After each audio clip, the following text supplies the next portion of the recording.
Welcome, welcome, welcome. Time for day two. Now, yesterday we got started. Today we start to go deeper. And there's a lot to share, a lot to go through, a lot of information. And so my strong recommendation is we literally get straight into it. I can see there's a bunch of people that are putting in the chat box where they're from. So always fascinating for me to find out where people are from. Oh, wow, we got someone from India as well. Fantastic. South Korea, Canada, Cape Town, UK, Namibia. It's unbelievable. So I want to get started in terms of where we're going from here. And, what's really, really important is that yesterday we set context. And today we're going to start to get into the meat.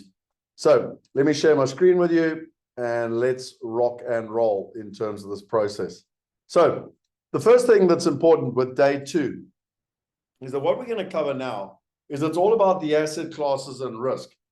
And we're going to look at the different types of investments and balancing risk and return with your goals. And what's important is we're going to look at every single different type of asset class has risk. We're going to understand the relationship between risk and return. We're going to identify some of your personal risk tolerances. And then we're going to understand how diversification can mitigate risk. But before we get started, a couple of things that I would recommend.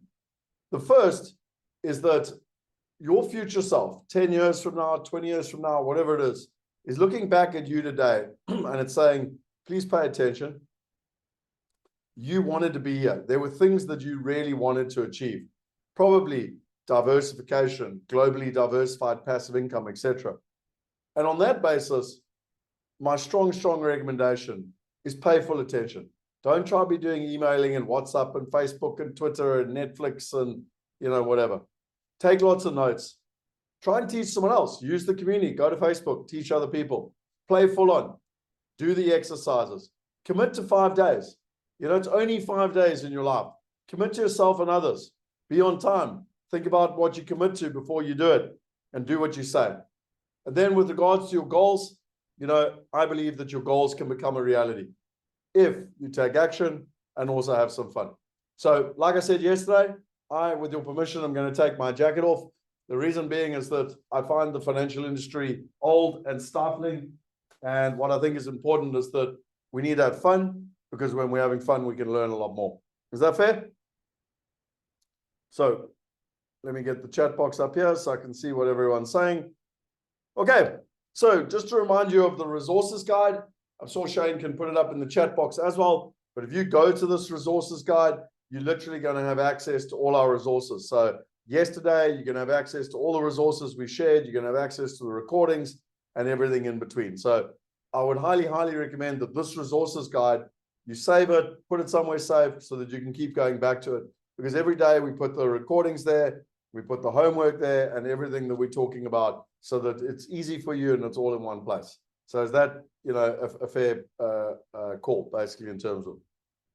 The other thing is, if you haven't done it already, go to the Facebook group and make sure that you sign up to the Facebook group and come and engage with the community. And if you're not already on the WhatsApp group, I would highly recommend that you join the WhatsApp group. It's only a one-to-many group, so you don't have people chit-chatting, but at least allows us to share stuff with you, put the recordings up, that type of stuff to make your life easy. So if the focus is globally diversified passive income, and we've all agreed that this is the formula that sits in the middle, passive income, and you have to diversify across countries, currencies, assets, partners, and time, then what becomes really important is that if you've got a big goal, how do you actually achieve it? Well, you break it down into subtasks. So here's your big goal. And then you need to have sub-goals with your midterm planning. And then you need to have tasks and activities, which is your kind of daily business. And you need to monitor yourself all the way through. So again, we'll go into this in more detail around the science of success and the psychology of success. But it's important that if you've got a big goal, and that's why getting clear on your outcomes is so important, because then you work your way backwards to get results.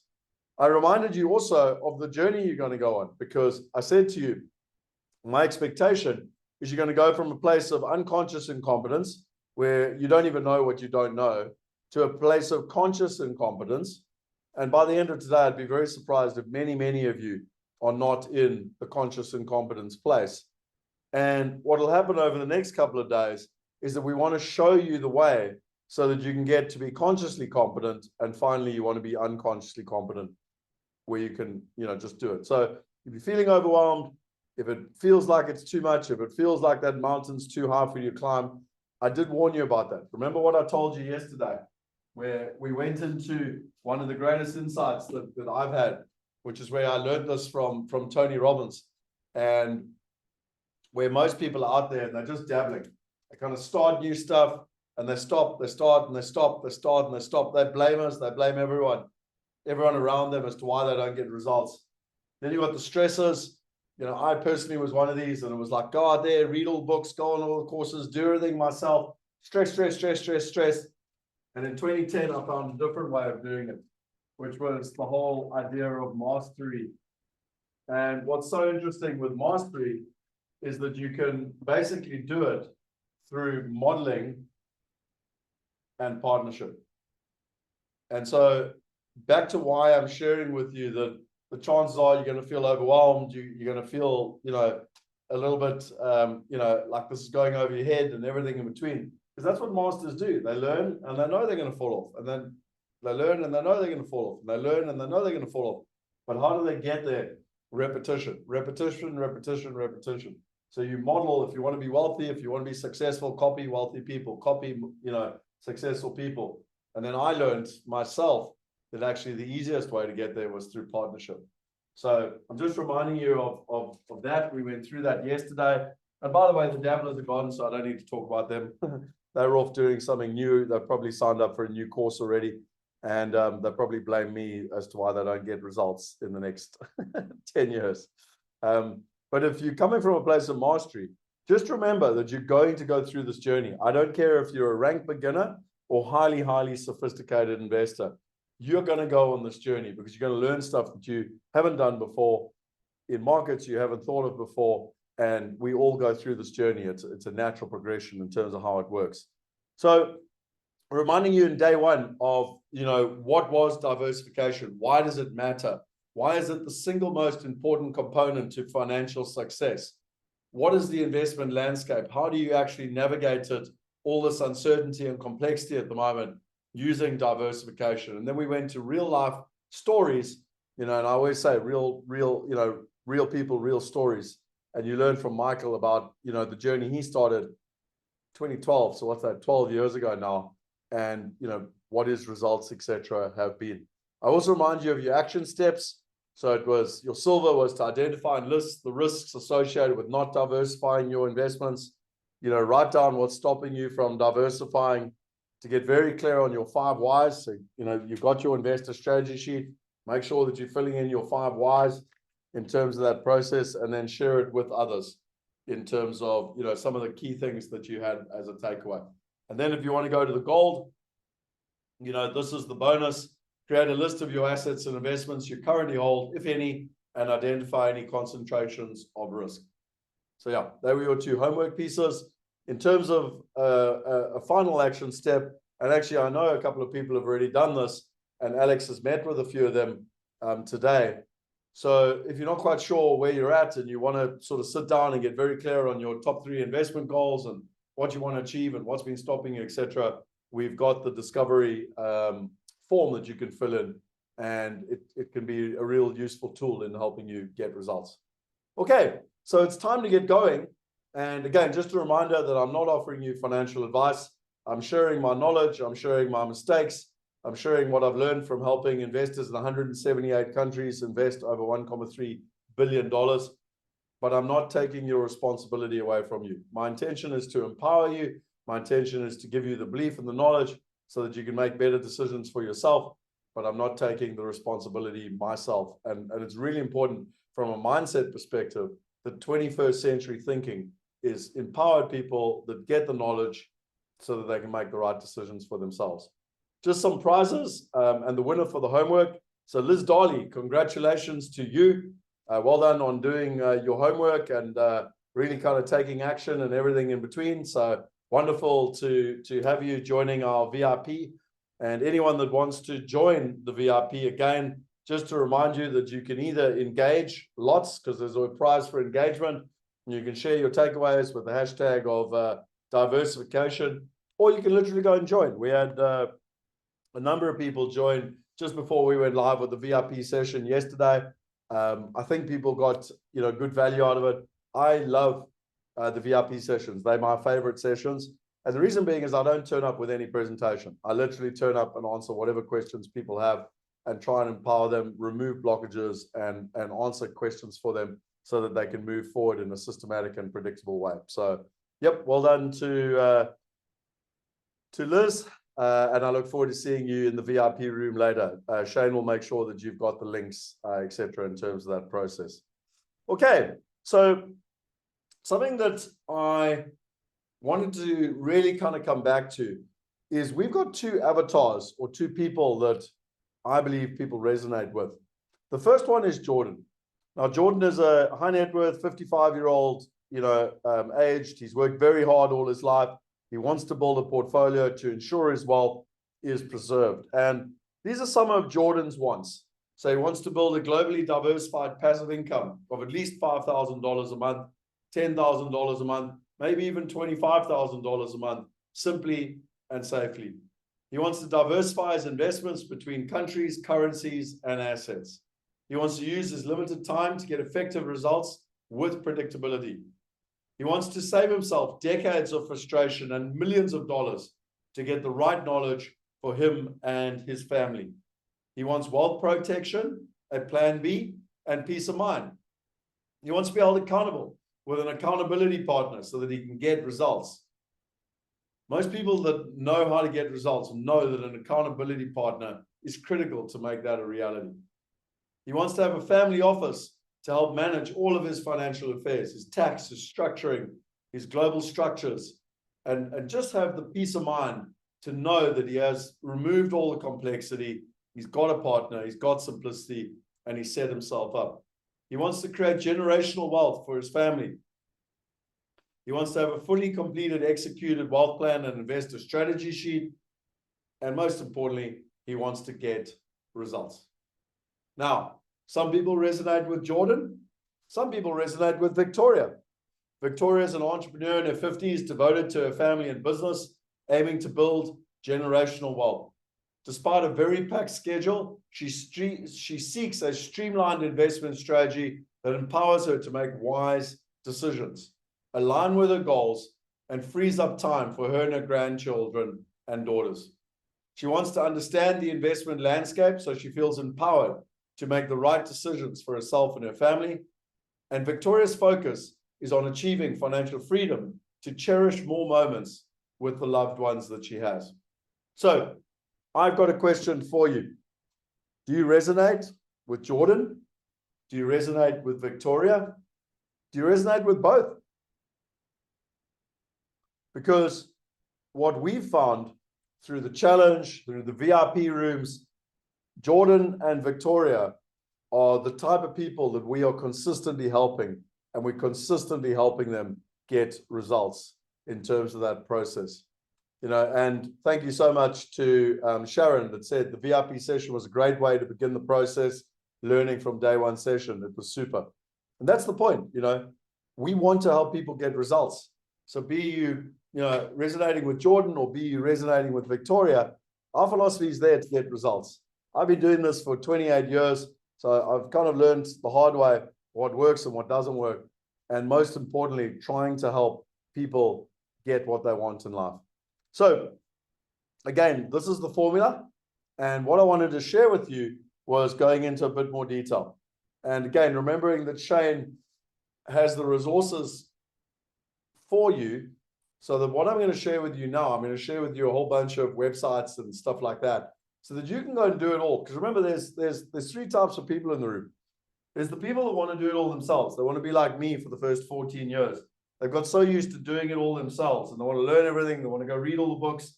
They want to do it all themselves. Then there's people that want to be part of a community, and they want to learn and grow together. And then there's people that want it done for them. And that's where someone literally holds your hand and helps you get it done. And by the way, statistically, these people get the job done 5 times quicker, simpler, and safer. So I'll talk more to that in terms of stats just now. But I wanted to share as much value as possible with you. So let's start with, if we're going to choose, and again, assuming that you've already done the sheet, let me just stop sharing quickly. Assuming that you've done the sheet or attempted to do the sheet, you've done the power of clarity now. That was your homework from last night. So now we want to go to countries. It's the very next thing on the sheet. So let me go back to share here. And now it's time to go into countries, uncovering the global market and where to invest. You know, at the end of the day, our mission is to help investors get 100% clarity on the countries they wish to invest in and avoid the mistakes that 80% of other investors make. In simple terms, it's to find the top 5 countries that you want to invest in. So where did this journey all start? Well, it started with a gentleman called Clem Sunter. And I watched Clem Sunter. I told you about Clem Sunter yesterday. He's one of the world's leading strategists. And I went and watched him many, many times over years. And, you know, he has all the different probabilities, and he has the flags, and he has the different scenarios.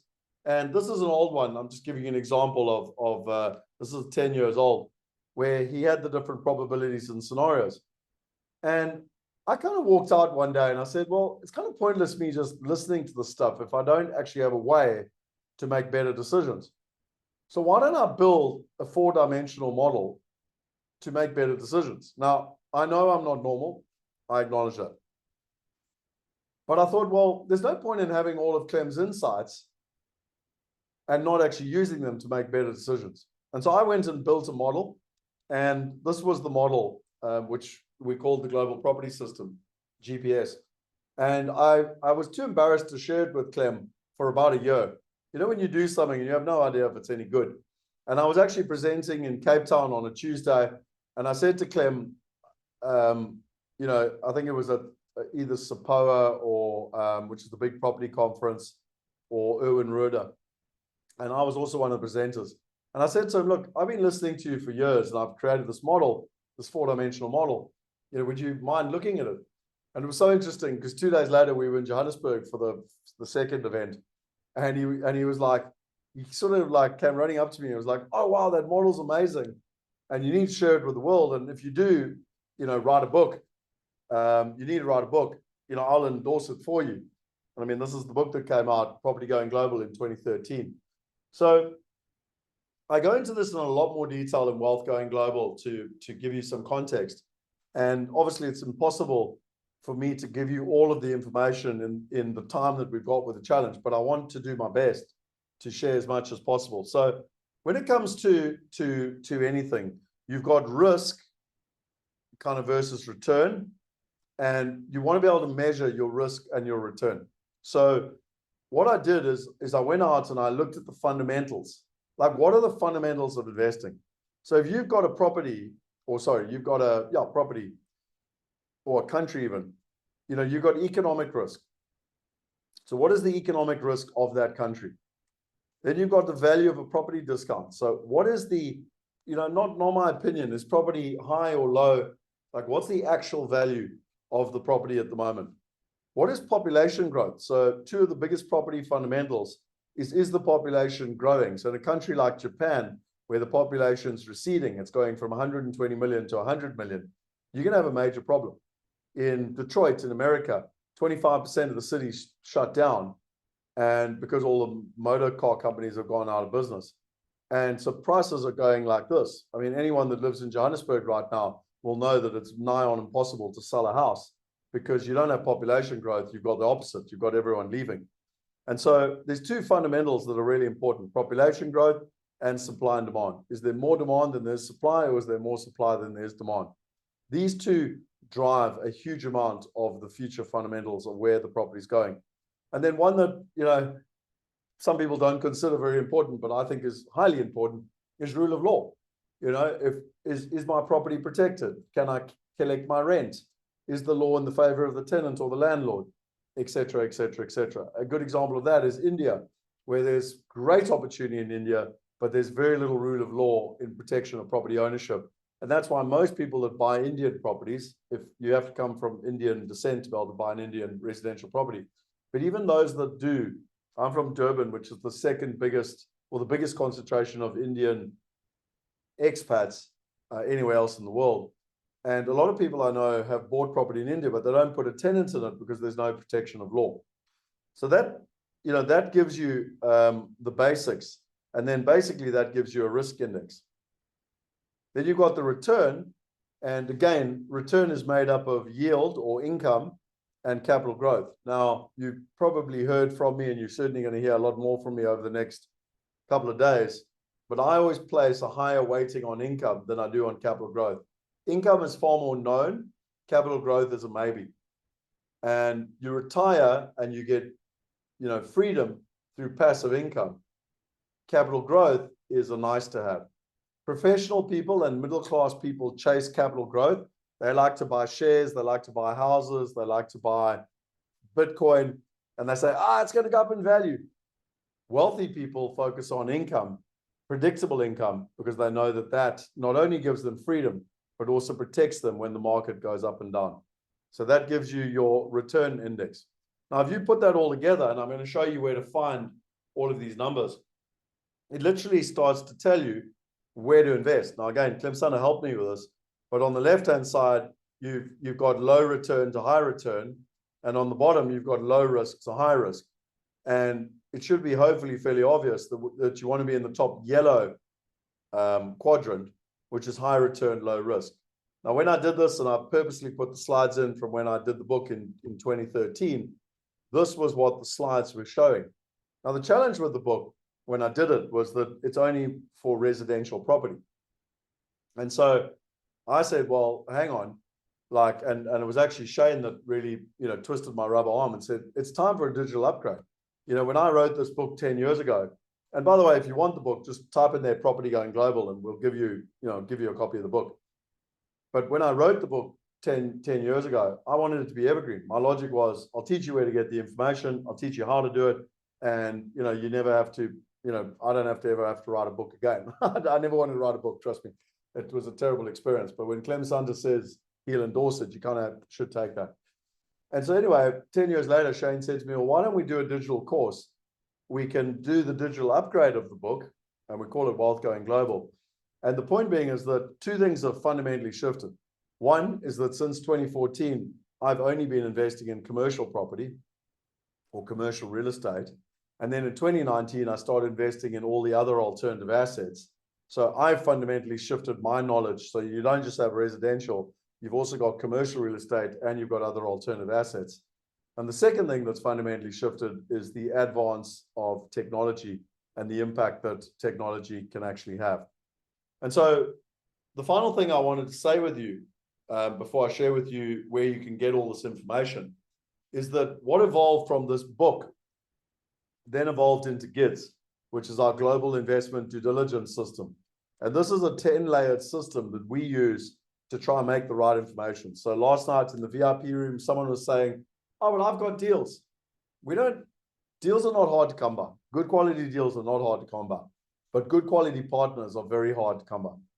And so what we always do is we start at the top and we look at the international currency movements and impact. So what countries do we want to be in? What currencies do we want to be in?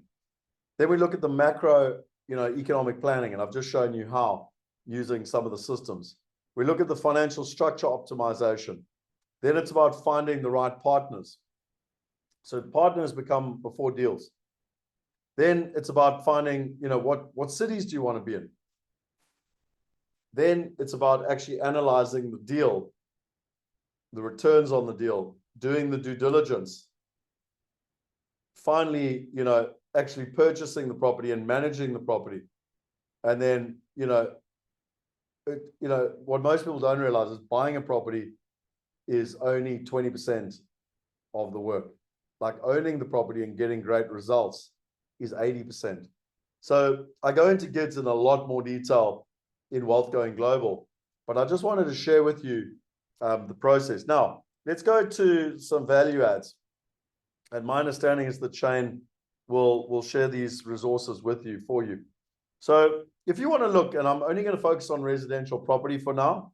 So again, if I go back to this slide, just give me 2 seconds. here, I'm going to go through countries, but I'm going to focus on residential property.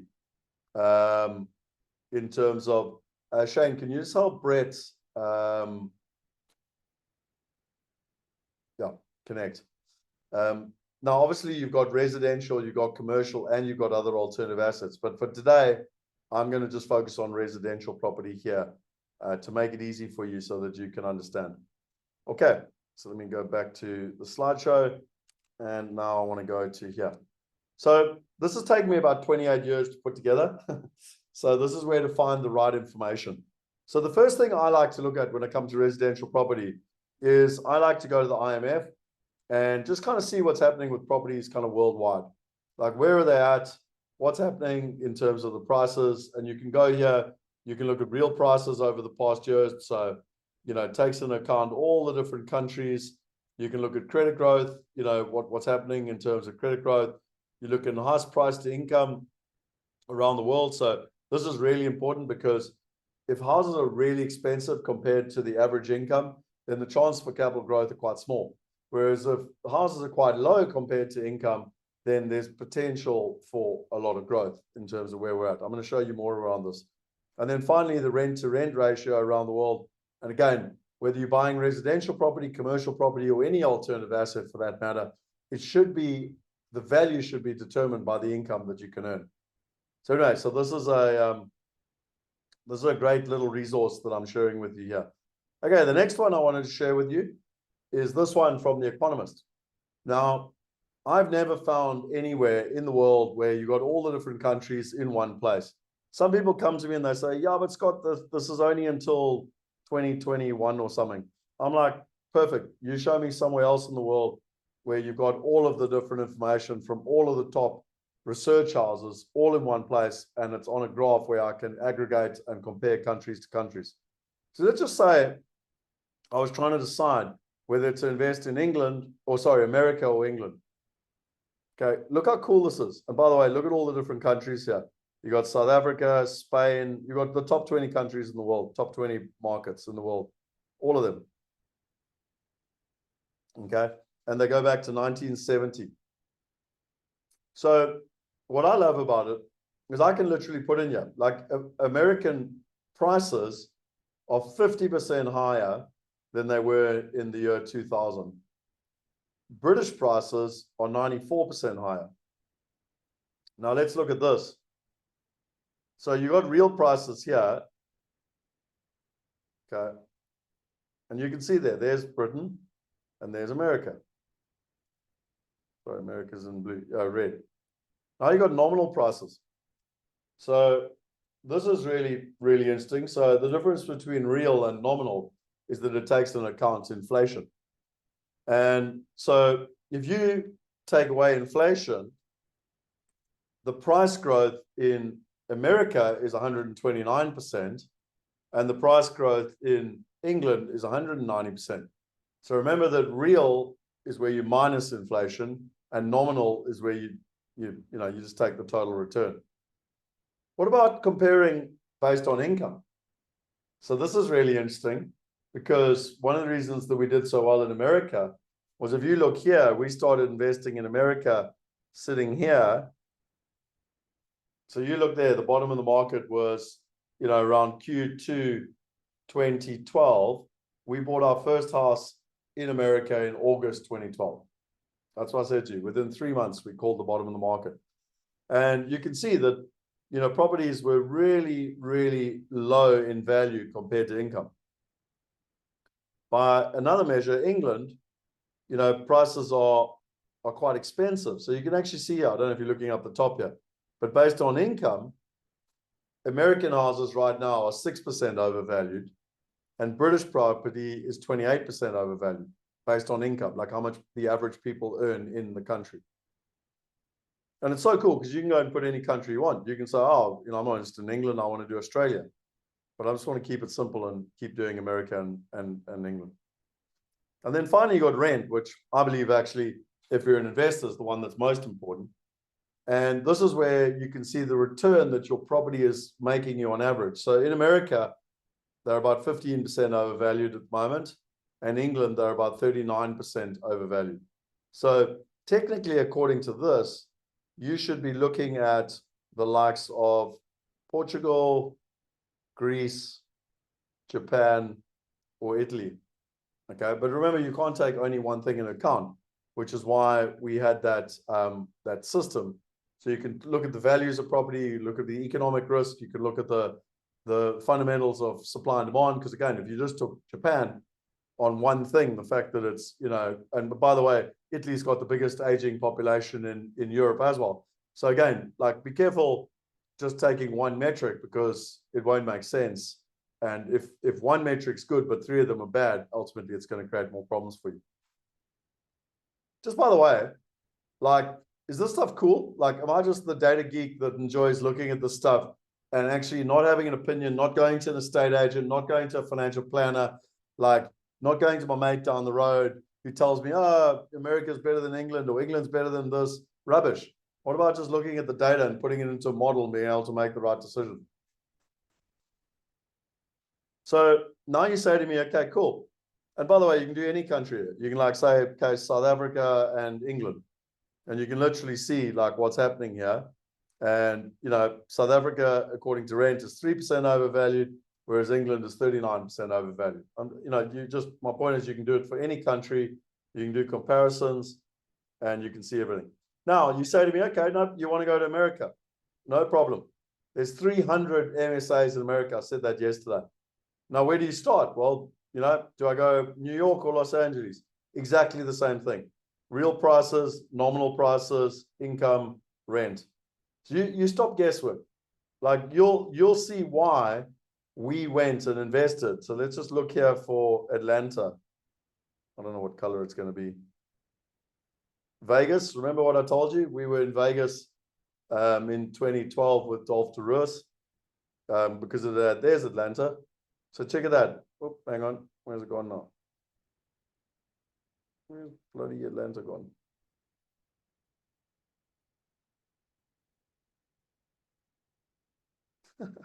Sorry, I can't get it to stop on the thing. Okay, let me try to do it this way around.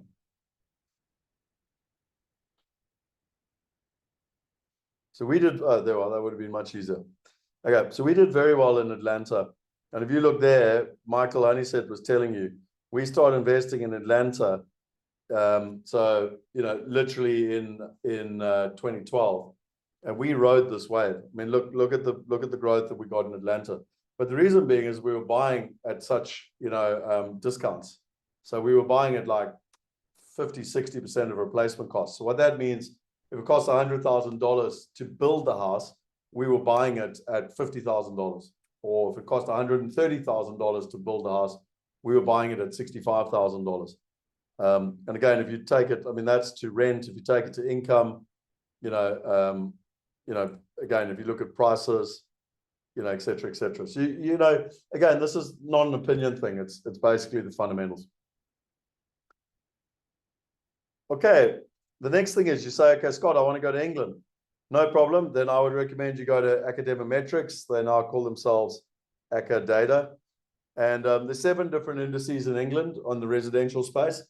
And this is the one that I like the most. The other 6 are banks. So it's like nationwide and whatever. And one thing I've learned is that banks kind of want to manipulate the information to their benefit. On top of that, less than 50% of properties in England are mortgaged.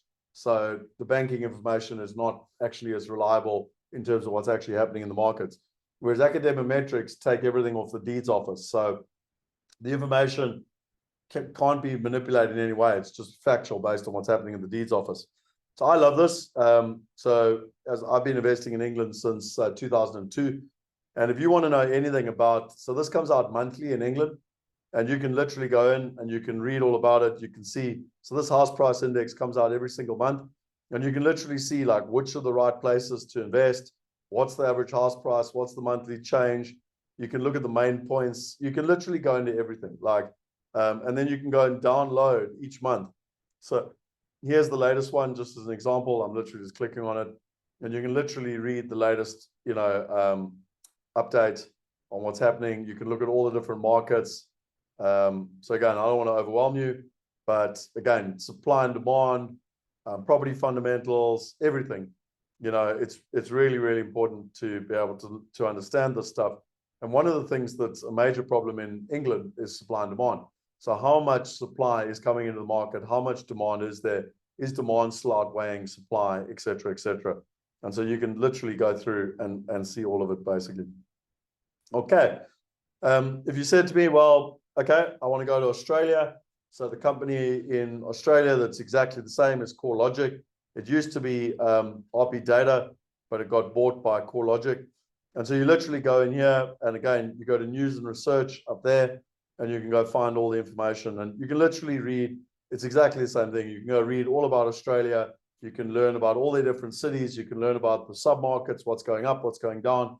When we chose to invest in middle income housing in Brisbane and Melbourne, you know, literally 4-bedroom houses, because you've got, you know, mom and dad and 2 kids, which is kind of the standard Australian house. You know, it wasn't a fluke. Like, the research was very much pointing towards that. So you can go and read all about it.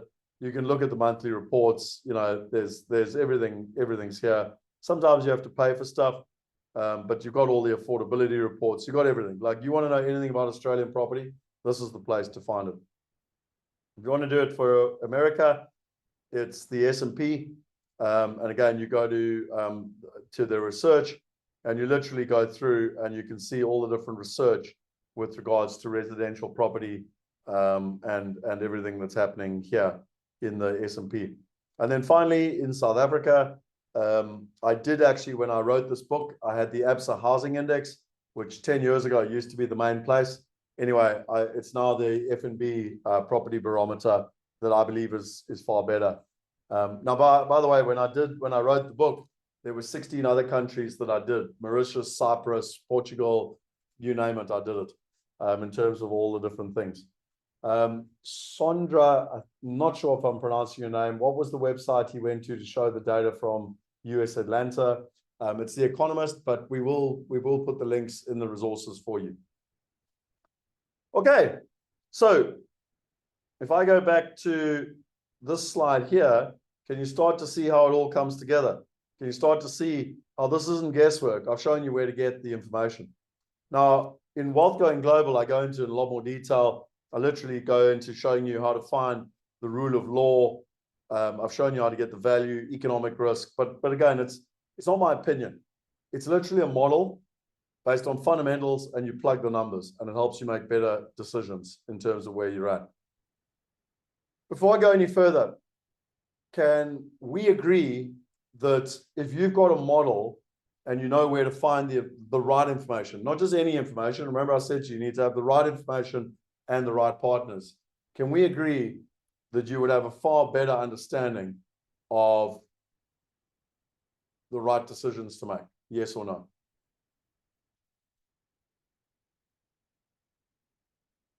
Okay, so a bunch of people are saying yes. Can we then pivot to the next one? Because I've shown you now how to find your right countries. Now, again, I'm going to show you how I can hold your hand and make it easier for you, but I've given you the tools to go and do it yourself if you want to. The next one is currencies. So now it's time to choose your top 5 currencies. And so the currency conundrum is managing risk in global investments. And, you know, our mission is to help investors diversify their portfolio and mitigate risk by investing in multiple currencies. So don't be tied to one country or one currency. So again, I always laugh at this because people must think that I'm crazy. But I was like, well, it's all good and well. Like, if I want to invest in England or America or anywhere else for that matter, but surely I should be looking at the currency and the impact that it has on my buying capacity. So I created, again in the book, the Global Wealth Index. Now, if you take CPI in any country, it's Consumer Price Index. It's the way that they work out inflation. And I don't know the exact thing, but there's 20 plus things that they put in a basket of goods, you know, things like bread and fuel and whatever else. And that's how they work out inflation. And it allows them to compare an apple with an apple with an apple, and they can see our prices changing. So I said, well, why don't we do exactly the same thing? Why don't we just call it a Global Wealth Index? And ultimately, it's down to your buying power. And I said, well, you know, I believe if you're a global citizen, what are some things that you want to be able to do as a global citizen? Well, one, you want to take your family on holiday to Disney World. Two, you want to take your family skiing in Val d'Isere in France at a ski resort. Three, you want to send your kid to a private school in Australia. I did this on purpose, by the way, because notice I've done Disney World in America, ski resort in France, a private school in Australia. You want to have the ability to send your kid to Harvard University. Number four, and number five, you want to immigrate and buy your way into Australia and America. Just to compare apples with apples, because both those countries you can buy your way in. And what was fascinating, and I redid this last year for Wealth Going Global, was that you can see here you've got 1983, you've got 1993, you've got 2003, you've got 2013, you've got 2023. And the buying power for a South African has devalued by 92% over that time. Now, this is not only based on South Africans. You could do this England versus Singapore. You could do Singapore versus Australia. You know, you can literally put in any country that you want to be able to calculate the difference. But we call this our global wealth index because it helps you make better decisions around the countries you want to invest in and whether they're enabling you to be a global citizen, whether they're enabling you for, you know, generational wealth, etc. So in this module around currencies, and exactly what I did in the book with James Painter, I don't know much about currencies. So chapter 2 was literally written by James Painter all around currencies. Now, I worked with James for more than 15, I don't know the exact amount of time, but it's at least more than 10, probably closer to 15 years. And one of the things I love about James is he's been sharing his knowledge with our community for, as I said, close to 15 years.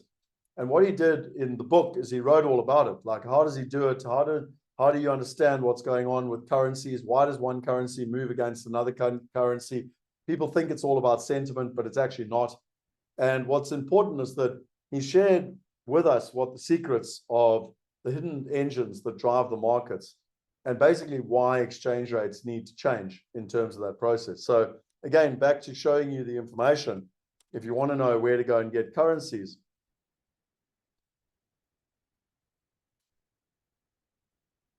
so I didn't pre-open these. Just give me 2 seconds. I'm just logging in for you.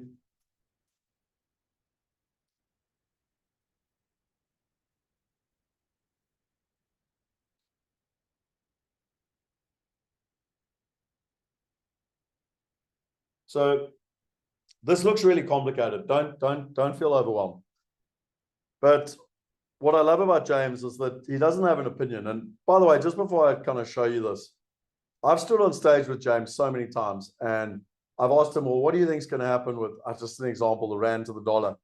And I remember once it was 2013, the rand was at 880 to the dollar, and he said, it's going to go over 10. And I said, how quickly? And he said he wasn't sure, but in the next couple of months. And I said, what probability would you give to it? He said about 90%. And I was like, wow. And I mean, we spoke to a couple of hundred people that roadshow around the country. And it was so interesting because there was this gentleman in Durban in South Africa who was a very, very respected property professional. And he bought a house from us in America. And then he came to me and he pulled out the deal. I was like, why'd you pull out the deal? He says, oh no, he spoke to his banker. And his banker says that the rand to the dollar will be back at 8 by Christmas. So he's pulling out the deal. And when the rand recovers, he'll buy another property. I was like, okay. So I'm on stage with James that same day, and I'm like, we're at 880. He's just said a 90% probability. I tell him the story about the banker, and he goes like, whatever. And anyway, within a couple of months, the rand went 10 rand to the dollar plus. It's never, ever recovered anywhere close to 10 rand to the dollar, let alone 8 rand to the dollar. And this gentleman, I won't mention his name because he's very well known, comes from a very, very well-known property brand as well. I consistently like to have fun with him because the house that he was going to buy has more than doubled in value in dollars, and the rand has more than doubled in halved, and probably close to nearly doing it 3 times. So he would have quadrupled his money, and that's the power of research, fundamentals, data versus opinion. And what's fascinating for me, it's happened so many times over. And it's not just the rand to dollar. He does all the different currencies, the euro to the dollar, the pound to the Aussie dollar, whatever it is. So I just want to give you an example of some of these. Now, you pay a subscription to be part of this. And I'm not interested in what's going to happen over the next couple of days, because as an investor, you should be looking long term. I'm not even interested in what's going to happen over the next couple of weeks, because as an investor, you should be looking long term. Yeah, maybe over the next couple of months, but I'm not really interested either, because if I'm taking a 5-year view, which is what you should be doing as an investor, is that I really want to look at the long-term, reports. Now, I can go into this in quite a lot of detail if you want me to, but I'm not going to, because I don't want to overwhelm people. But what this is basically saying is that where is the rand going against the dollar? And he explains the whole methodology of how it happens, and he sort of sees a target range of the rand going to somewhere between 20 rand to 24 rand to the dollar. And then it should actually start to recover. And that's the one probability. And the other probability is that it remains and sort of goes and actually strengthens against the dollar and will go somewhere in the 15 to 12 bracket. Now, it's interesting because they've got a 55% probability that it'll do this one and a 45% probability that it'll do this one. And it's really, really interesting because, this is, if you look here, it's sort of 2026 through to 2030. Now, I can go in and I can look at any one of the currencies. I can go the euro to rand, I can go to the pound to rand, to the ZAR, etc. And I can go into the different currencies. I can even do the different commodities, etc. So again, when it comes to currencies, I've shown you where to get the information.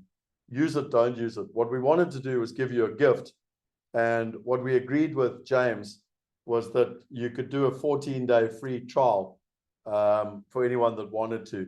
If you want to go and do all the work yourself, then literally here are the tools. And James is giving you this 14-day free trial. So Shane will put the link in the resources for you. He doesn't normally do this, but we've done it. We've arranged it so that people have access to it in terms of that process. So that's currencies. Just by the way, it's just me that gets excited when I show you all of this stuff.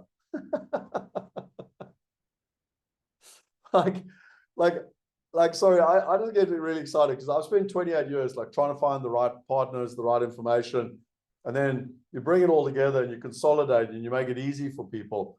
And sometimes I sit here and I go wow, I don't think people fully appreciate how useful it is to have all the right information and the right partners. We're going to come to partners later, but to have all of it in the right place in terms of it. And I'm not blowing smoke up, up my own, what.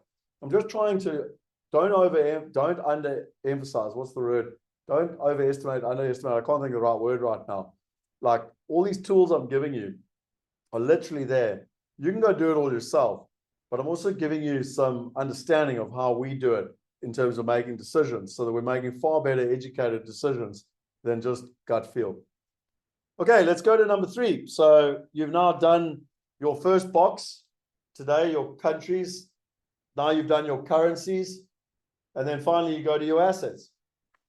So, the question is building your global portfolio. How do you select the right asset for your investment? And our mission here is to help investors choose the top 15 assets they would like to invest in without losing money and spending decades researching them through trial and error. So let's go into some of the asset classes. So the 15 most commonly recognized asset classes, the first one is stocks. So the stock market, equities, and it's basically ownership of shares in publicly traded companies. Then you've got bonds, which are debt securities issued by governments, municipalities, and companies. You've got real estate, so property, it's physical properties, including residential, commercial, and industrial. You've got cash and cash equivalents. So again, that's where you got your money in bank accounts, money market, funds, treasury bills, etc. Then you've got commodities, which are your raw materials, agricultural products, gold, silver, oil, natural gas, wheat, corn, etc. You've got mutual funds, which is where you've got pooled funds for multiple investors that invest in multiple different things. This is one of the things that Ray Dalio and Warren Buffett and all of them were against Jim Rogers. We're just putting your money into these big mutual funds and you have absolutely no idea where the money's going or what it's investing in. You've got exchange traded funds, which are similar to mutual funds, except trading directly on the stock market and investing in individual stocks. You've got derivatives, which are financial contracts derived from an underlying asset, such as options, futures, and swaps.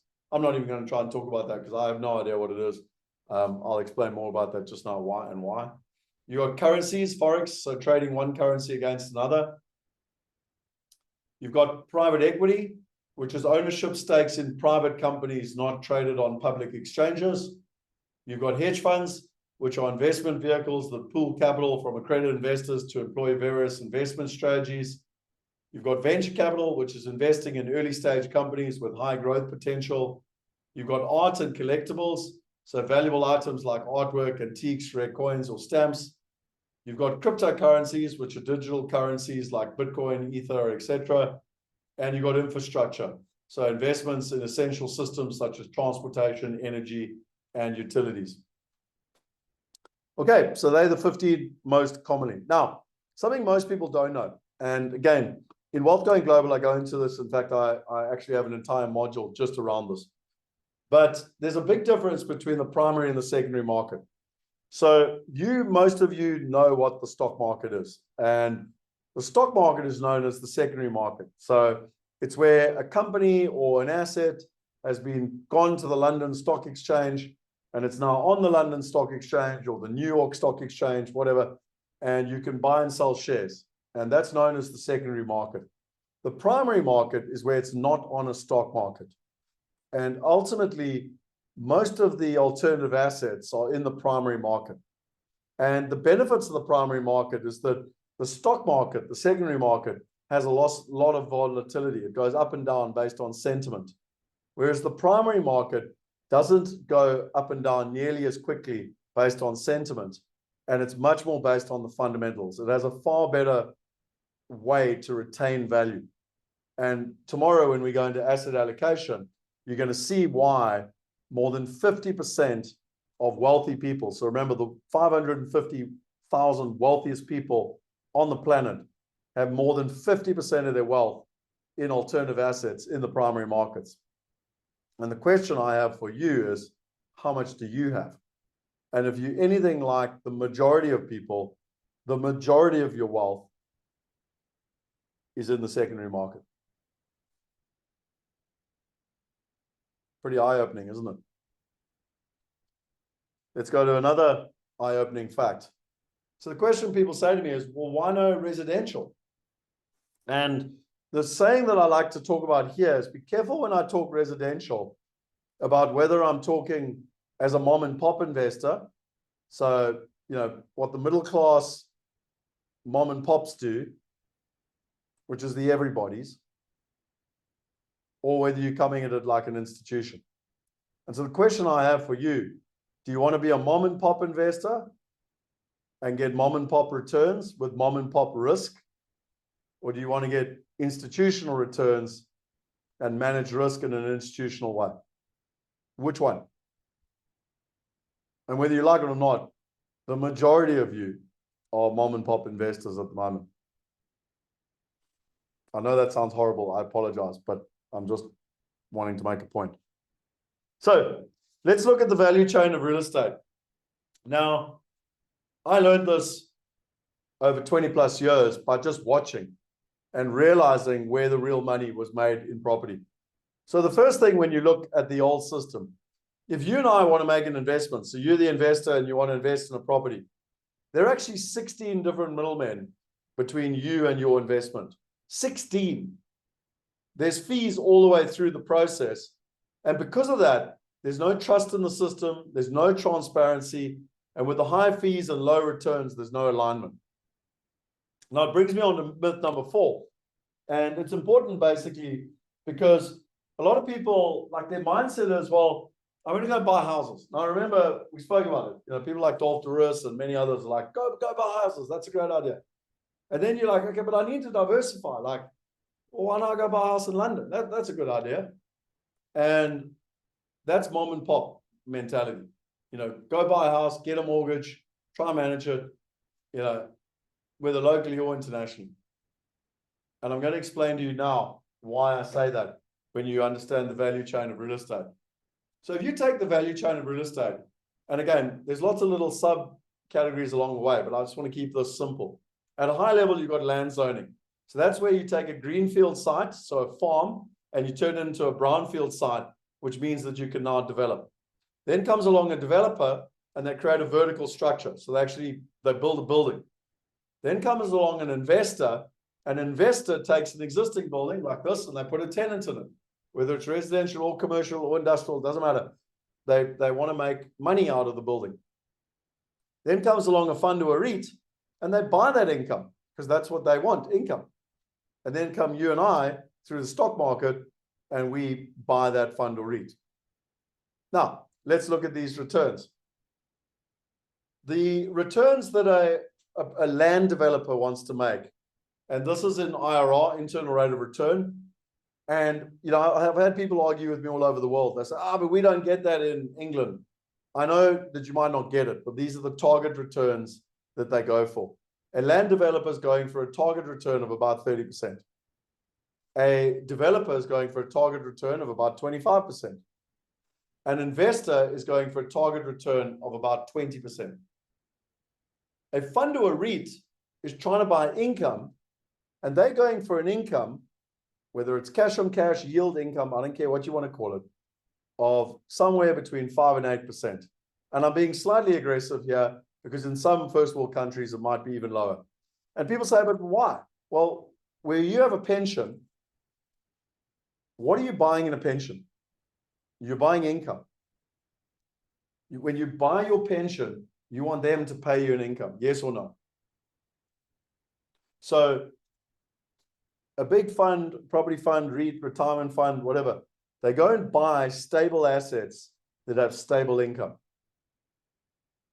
And then you and I come along and we invest at the bottom of the chain and we wonder why we battle to beat inflation. Now, there's an article on LinkedIn. I wrote it. So just go and search for Scott Picken on LinkedIn. Follow me, go read my articles. And this is a real story. I mean, it was in the financial press. And investors had invested in Robosis, which was a listed instrument on the stock exchange. And the listed instrument had bought the developments of a developer called Billion. And the whole article was how basically the investors through the stock market had been screwed. I don't know how to say it any other way. The properties were overvalued. They were sold to this fund. And, the retail investors, you and me, come along and we invest at the bottom of the chain and we basically buy rubbish. And what I've learned over time is the single biggest way that money is made in property is when investors sell to a property fund or a REIT. They build a nice portfolio, they get stabilized rent, and they sell to a property fund or a REIT. Now, if that's the value chain of real estate, and if you and I are tired of losing fees and dealing with middlemen here, my question to you is, why don't you just cut out the middleman and why don't you become an investor? Why don't you own an industrial building in America or a mixed use in Germany? Or why don't you go higher up the value chain and become a developer? Why don't you go and, build 200 units in London? And Perrin's asking, can we not fund the developer directly? I'm asking you the same question, Perrin. That's exactly it. Cut out the middleman and go directly to the people making the money. So when I've asked that question for the last 10 years around the world, I've been given hundreds of answers. How do I protect myself? It sounds too good to be true. Access to deals and partners. There's too many scams, too much compliance. It's difficult to invest in real estate. I don't have time. I need the right structures. Local real estate's difficult, time and effort, complicated. I don't know how. I could go on and on and on with excuses. But in simple terms, I believe there's three major ones. I don't have the time, I don't have the money, and I don't have the knowledge. I don't have the time, I don't have the money, and I don't have the knowledge. So let's take a little example because most of you know Uber. And so before Uber came along, if I arrived at an airport, let's just take Heathrow Airport in London, I would get on the phone and I would phone a taxi owners association that would phone a taxi owner that would phone a taxi driver. And best case scenario, about 2 hours later, I'd be picked up at Heathrow. If I didn't know my way around London, the taxi would take me the long way to overcharge me. It was a very horrible, expensive, unpleasant experience. And if I ever left my cell phone in the taxi, I'd never see it again. There was no trust, no transparency. Yes or no? And some of you might be younger and you don't remember what that was like, but that, trust me, was what it was like all over the world. And then Uber came along.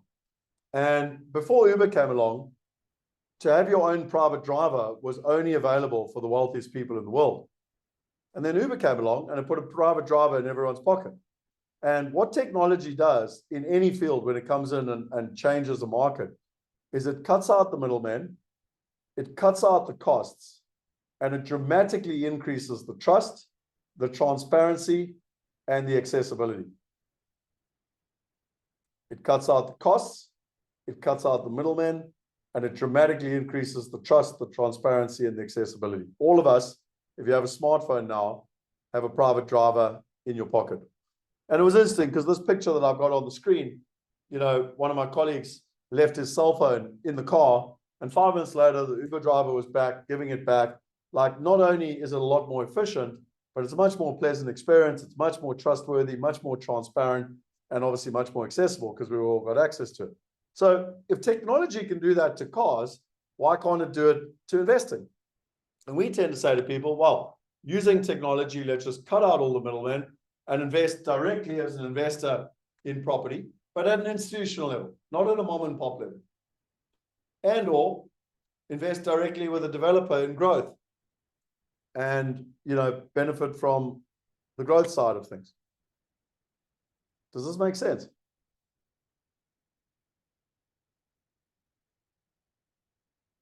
Yes? No?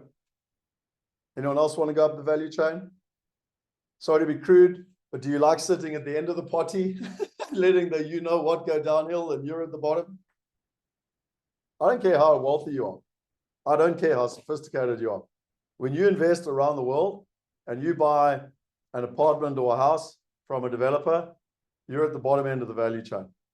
When you invest through the stock market in a property fund or a REIT, you're at the bottom end of the value chain. And do you think you make more money at the bottom end of the value chain or higher up the value chain, cutting out all the middlemen, the fees, the costs, and everything in between? Sorry to be direct. So what we don't do, and why not? So I call these the 8 golden rules. I don't like to do things where the assets need you to pay an expert. So a good example for me is the stock market. So my father was a Saturday stockbroker. What that means is he worked all week as an accountant. And then on Saturday, I remember when I was a kid, going in his office and he had all these charts and everything, and he never made any money. And if you compare it to my uncle, who loves this stuff. I mean, my uncle literally said to me, Scott, I go on holiday every single day and I get paid to do it. He loves the stock market. Okay. And then on top of that, he goes on holiday truly and he reads the financial papers because he loves doing it. Like, so I don't like assets where I've got to pay an expert, like, because I don't understand what's going on. The second thing is that, you know, I don't tend to like assets where there's no income, because income provides a lot more predictability, a lot more safety, and ultimately freedom. But obviously within context, there are some asset classes like venture capital, as an example, that doesn't pay you some income, or Bitcoin. And, you know, so you've got to, but in general, I don't like stuff that doesn't pay an income. Assets which are short-term, volatile, and high maintenance. So for me, this is like day trading or cryptocurrency trading or whatever. I'm not saying there's anything wrong with these. I'm just telling you why I don't do them. Because I want to be talking to you right now, and I don't want to, in 3 hours' time, suddenly log on to my day trading schedule and, crisis, my life's over. Like, I much prefer property. It's steady Eddie or other alternative assets. The steady Eddie, you know, I need to check in with them once a quarter or once a year. It's just so much easier than trying to deal with all the stuff on a day-to-day basis. I don't do assets I don't understand. So again, futures and all that stuff. It doesn't make any sense to me. It never has. I think I'm a fairly intelligent person.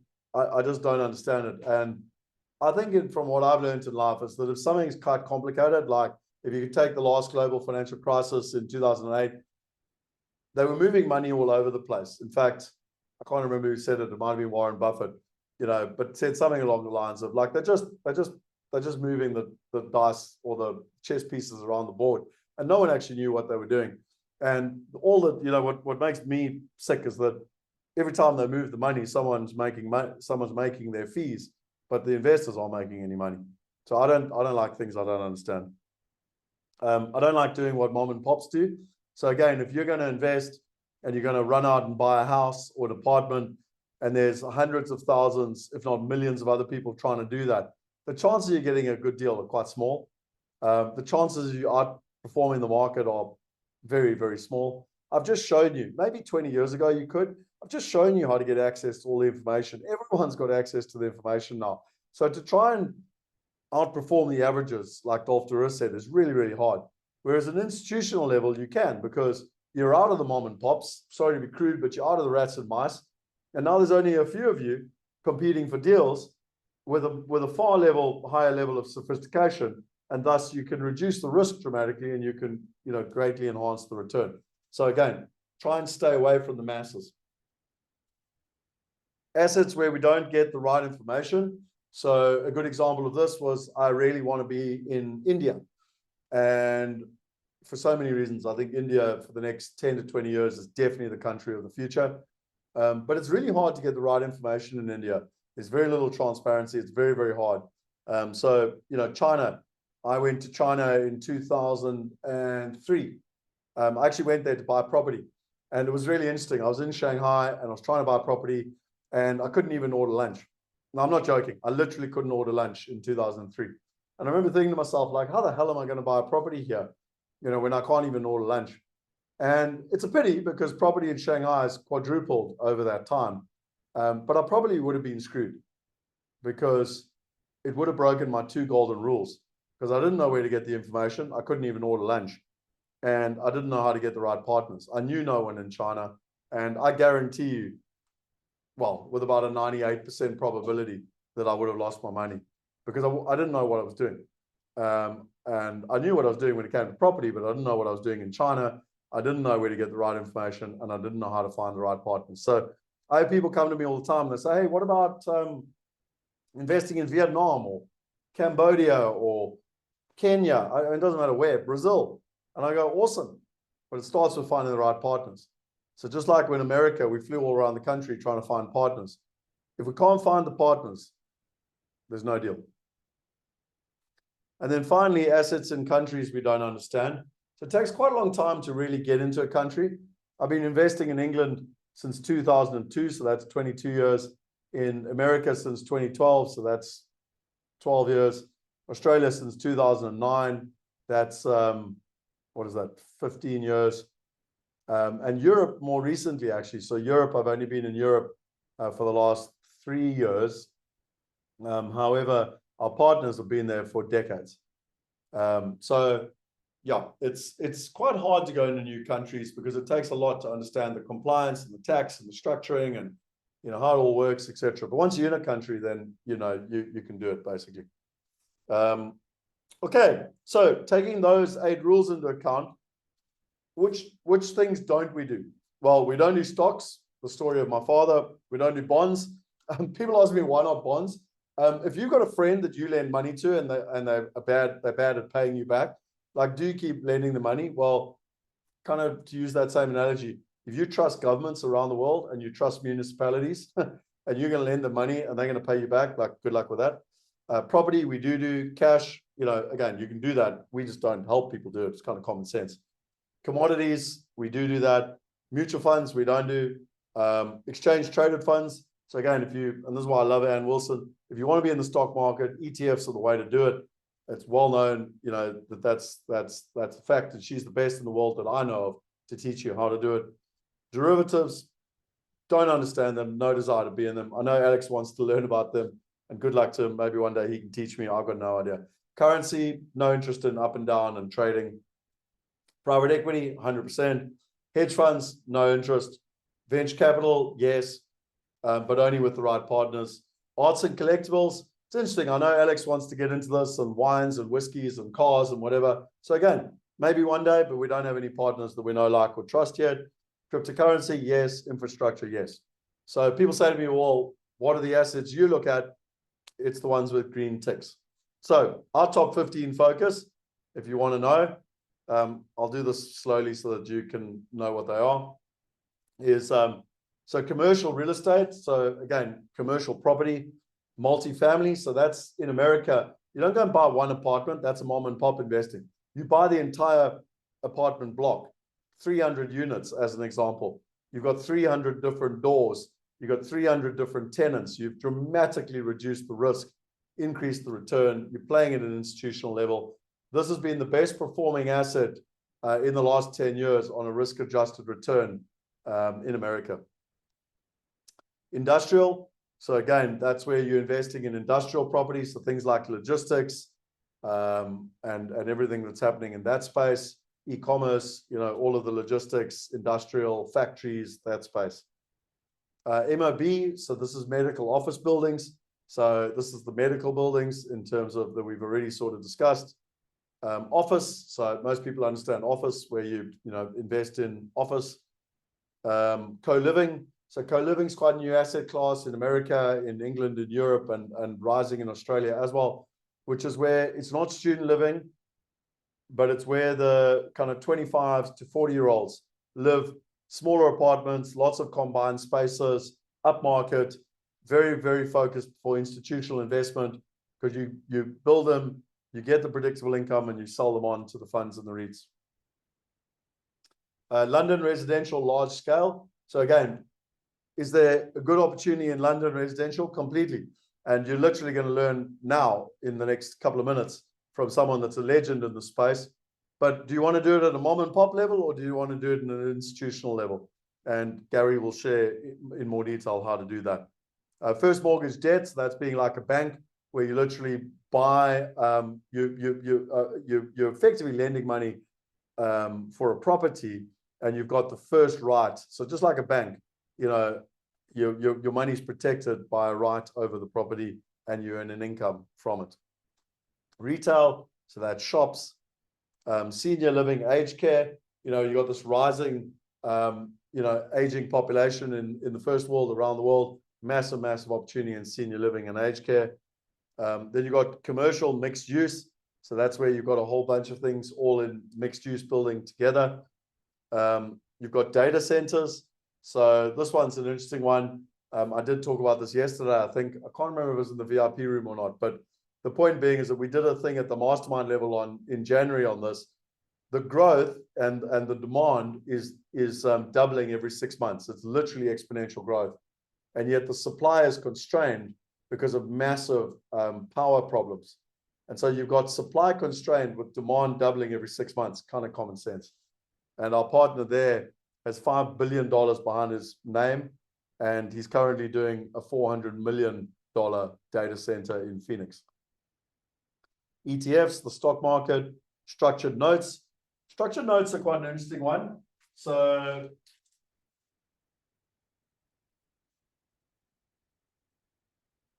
I didn't know what these were until 2019. And I found it really interesting because our partner came along to us, and I'd been helping him invest in property since 2011.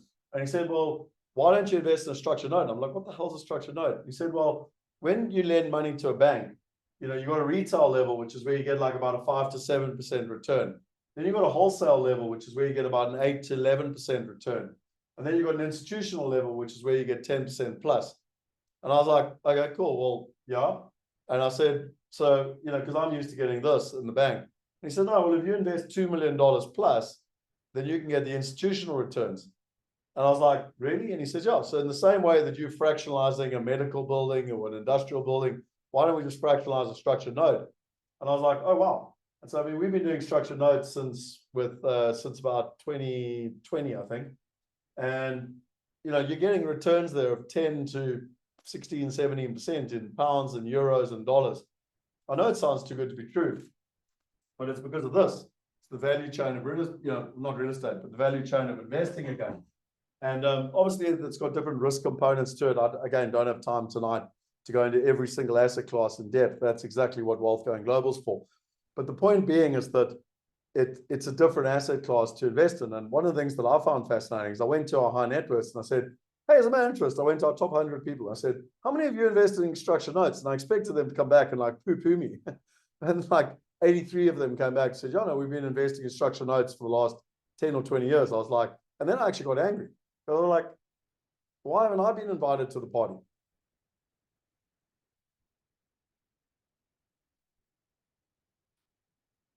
Gold and silver, private equity, venture capital, and crypto. So they're the sort of the 15 top assets that we focus on. And if you do want to know more about it, you know, my recommendation is go and check out Asset Class Mastery, which is where at a mastermind level, I literally bring one partner in every single month. And we learn about that asset class. We spend about 90 minutes. We learn about that asset class. We go much deeper into that asset class, the pros and cons. We look at real opportunities to invest in. And again, you're not going to know everything about everything afterwards. But our whole philosophy is that over a year and a half, you know, if you join the mastermind as an example, we take you through this asset mastery where you're learning about all of these top 15 assets so that you understand them. You're never going to be an expert in all of them, but you're going to have enough knowledge to be able to understand what is the right information. And most importantly, you're going to know how to find the right partners. I want to give you an example of this. So Gary Sachs is someone I want to introduce you to now. And let me go and do this. So I've known Gary since 2007. And what was really interesting for me was that, you know, I was dealing with a guy, I'm not going to mention his surname, but he basically is worth about 500 million pounds. His family's been investing in commercial property for 3 generations.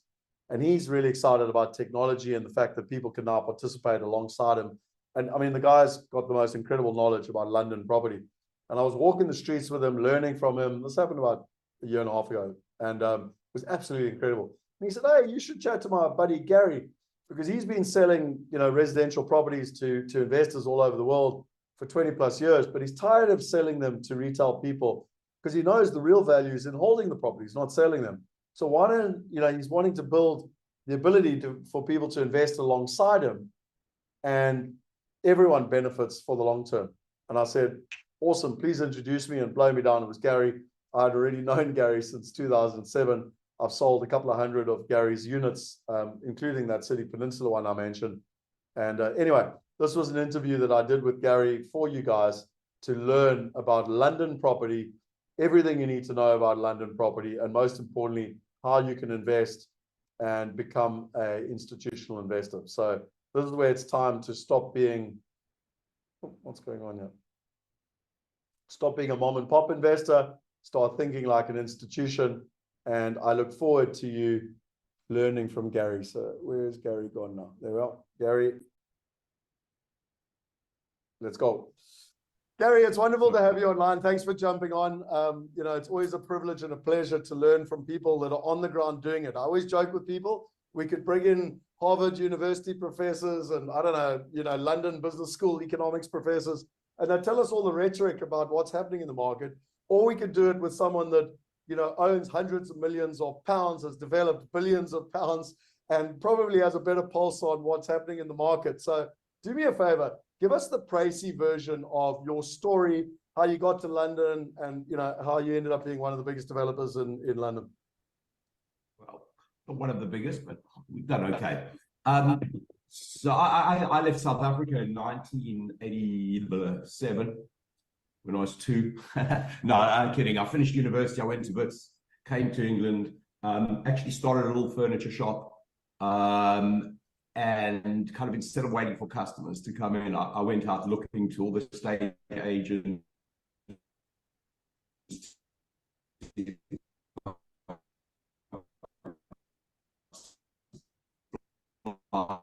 Furniture, and just a little bit of history of you own the furniture. So in other words, if the tenant owned the furniture, it was difficult to get them out because their goods and chattels were there.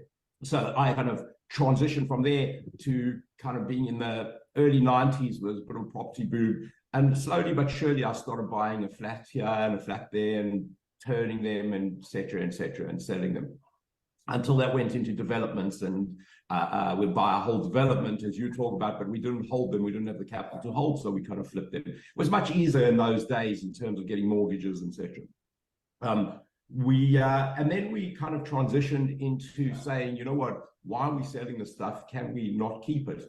And most of the time we've used our own capital and made it sweat and built up a business that today we are holding nearly 1,000 units with another 300 in the pipeline. And really the basis of this is, I'm sure a lot of you on the call know Natie Kirsch. And in 2009, it was impossible to get debt. And we had a development going up just to the east of Canary Wharf at the Excel Centre where the cable car is.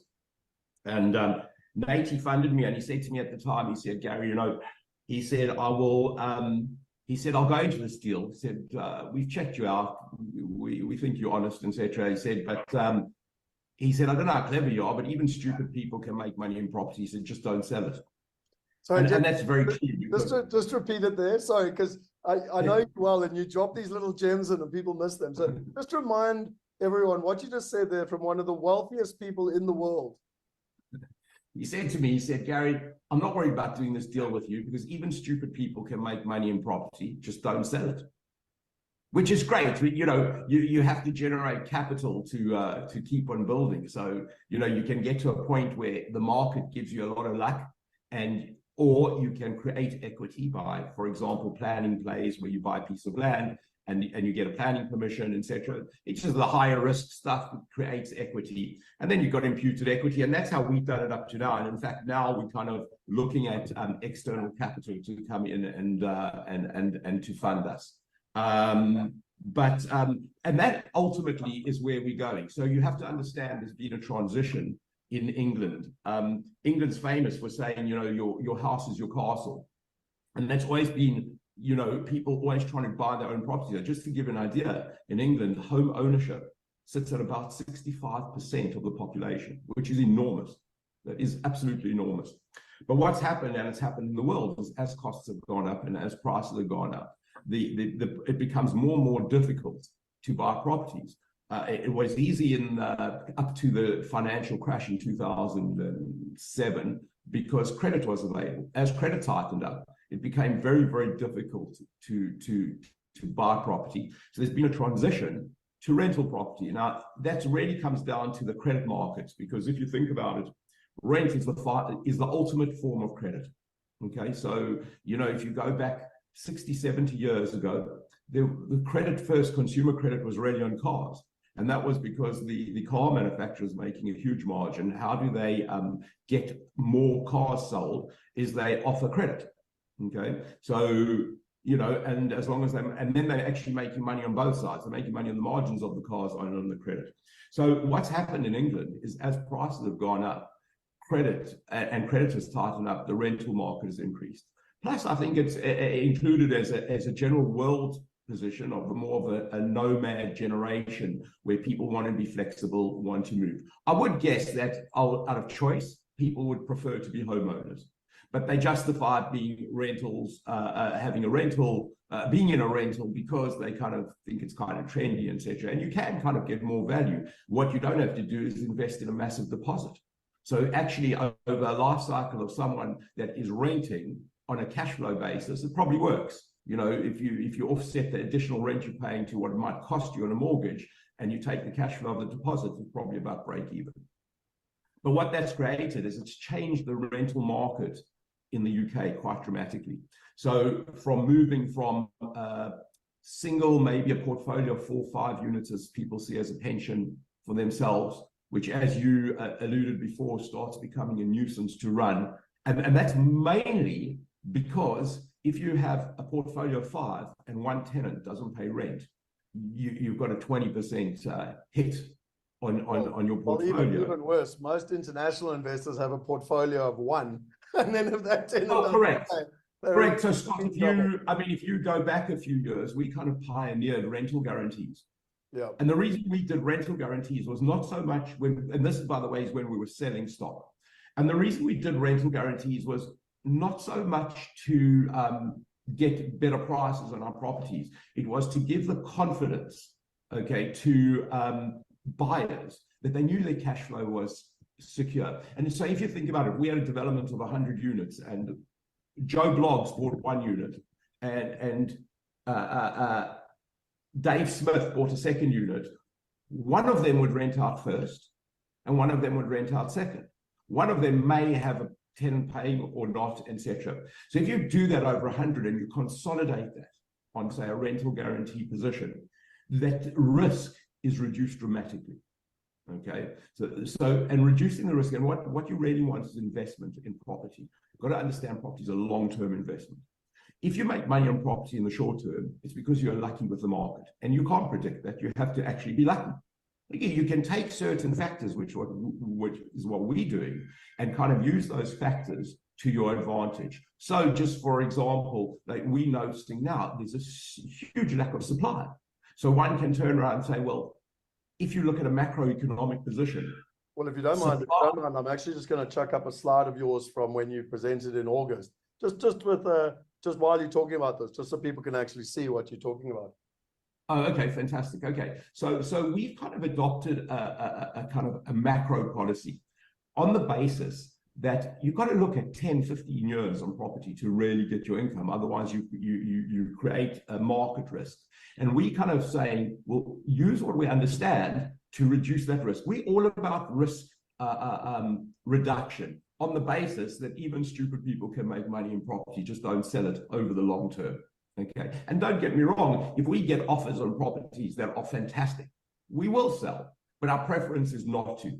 And also, by the way, you reduce a lot of frictional costs, but I'll come back to that. So we take the macro philosophy on property and say, well, demand is restricted. So if you think about it, what we've gone through since 2007, we had a financial crash.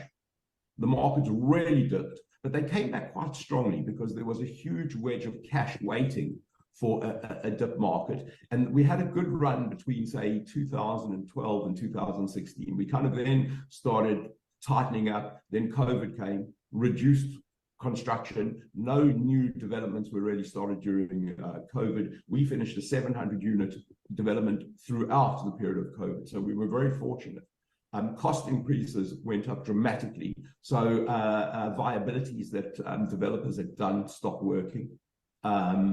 We then moved into this high interest rate environment. And for those of a similar age to me, which is probably not that many of you there, but I lived in South Africa at one stage with 25% interest rates. So the generation that exists now is very used to low interest rates. I don't believe interest rates are going to drop for another 2-3 years. And I don't think we'll see for a long time that 1-2% positions. So that has dramatically stopped supply. It's particularly in London. And by the way, Scott, as you know, we're London-centric. Okay? Yeah, well, I was about to pivot. Once you finished on the fundamentals of supply and demand, I was actually going to pivot to this one of why London, because again, it's one of the capital cities of the world, but I'll let you talk about it. But ultimately, I don't think there's many investors that don't want at some point say they own a piece of London. Yeah, look, the benefit of London is the stability of the legal system, okay, or of England as a macro. As a micro, everybody really wants to be in London and England. If you look at the demographics of the country, there's this huge kind of swathe up north, etc., and there's this kind of leveling up policy. But the truth is, people live out of London on the whole, in places like Birmingham or Manchester, because they can't afford London. And what you're finding is London is equalizing with those areas, because there's been a bit of a boom in Birmingham, Manchester. But what you find is in a down market, and that's how we plan.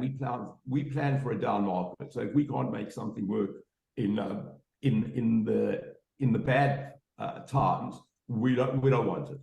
Okay, so and so London is pretty strong, and the shortage in London is dire. So just to give you an idea, London needs about 60 or 70,000 new units per annum.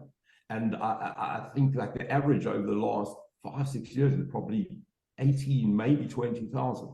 So it's created a real shortage. That's when Scott was, you talk about co-living. So co-living is happening. There's what can happen is you can get smaller units. So what happens, you get like a unit going, an average unit, say 650 square foot, 700 square foot becomes 300 square foot. The only problem with a unit like that is you can only sell it for the income. You can't get any capital growth because you can't split it. So you have to sell it as a building. What we've opted to go for is a mixture between the two. So we are taking regular blocks, which can be split up, but consolidating them. And the theory behind that, having dealt with the macro side of why we're doing it, the theory is, how do we reduce frictional costs? Okay, so when you're a developer, you're going to develop, and if you take your cost, the general margin, profit margin for a developer is between 20 and 10%. Okay, so let's just talk, say, 15% profit on the gross development value, the GDV of the development. So as a business, if we can be vertically integrated, that 15% margin is we keep it. Now you take out the frictional costs. We don't have sales costs. That's going to cost the developer 5% of any development. We don't have further stamp duties, okay, to hold the stock. So if I sold an individual property to an individual investor, they're going to be paying me my 15%. They're going to be paying 5% of the cost that I've had added on for sales costs. They're going to be paying stamp duties.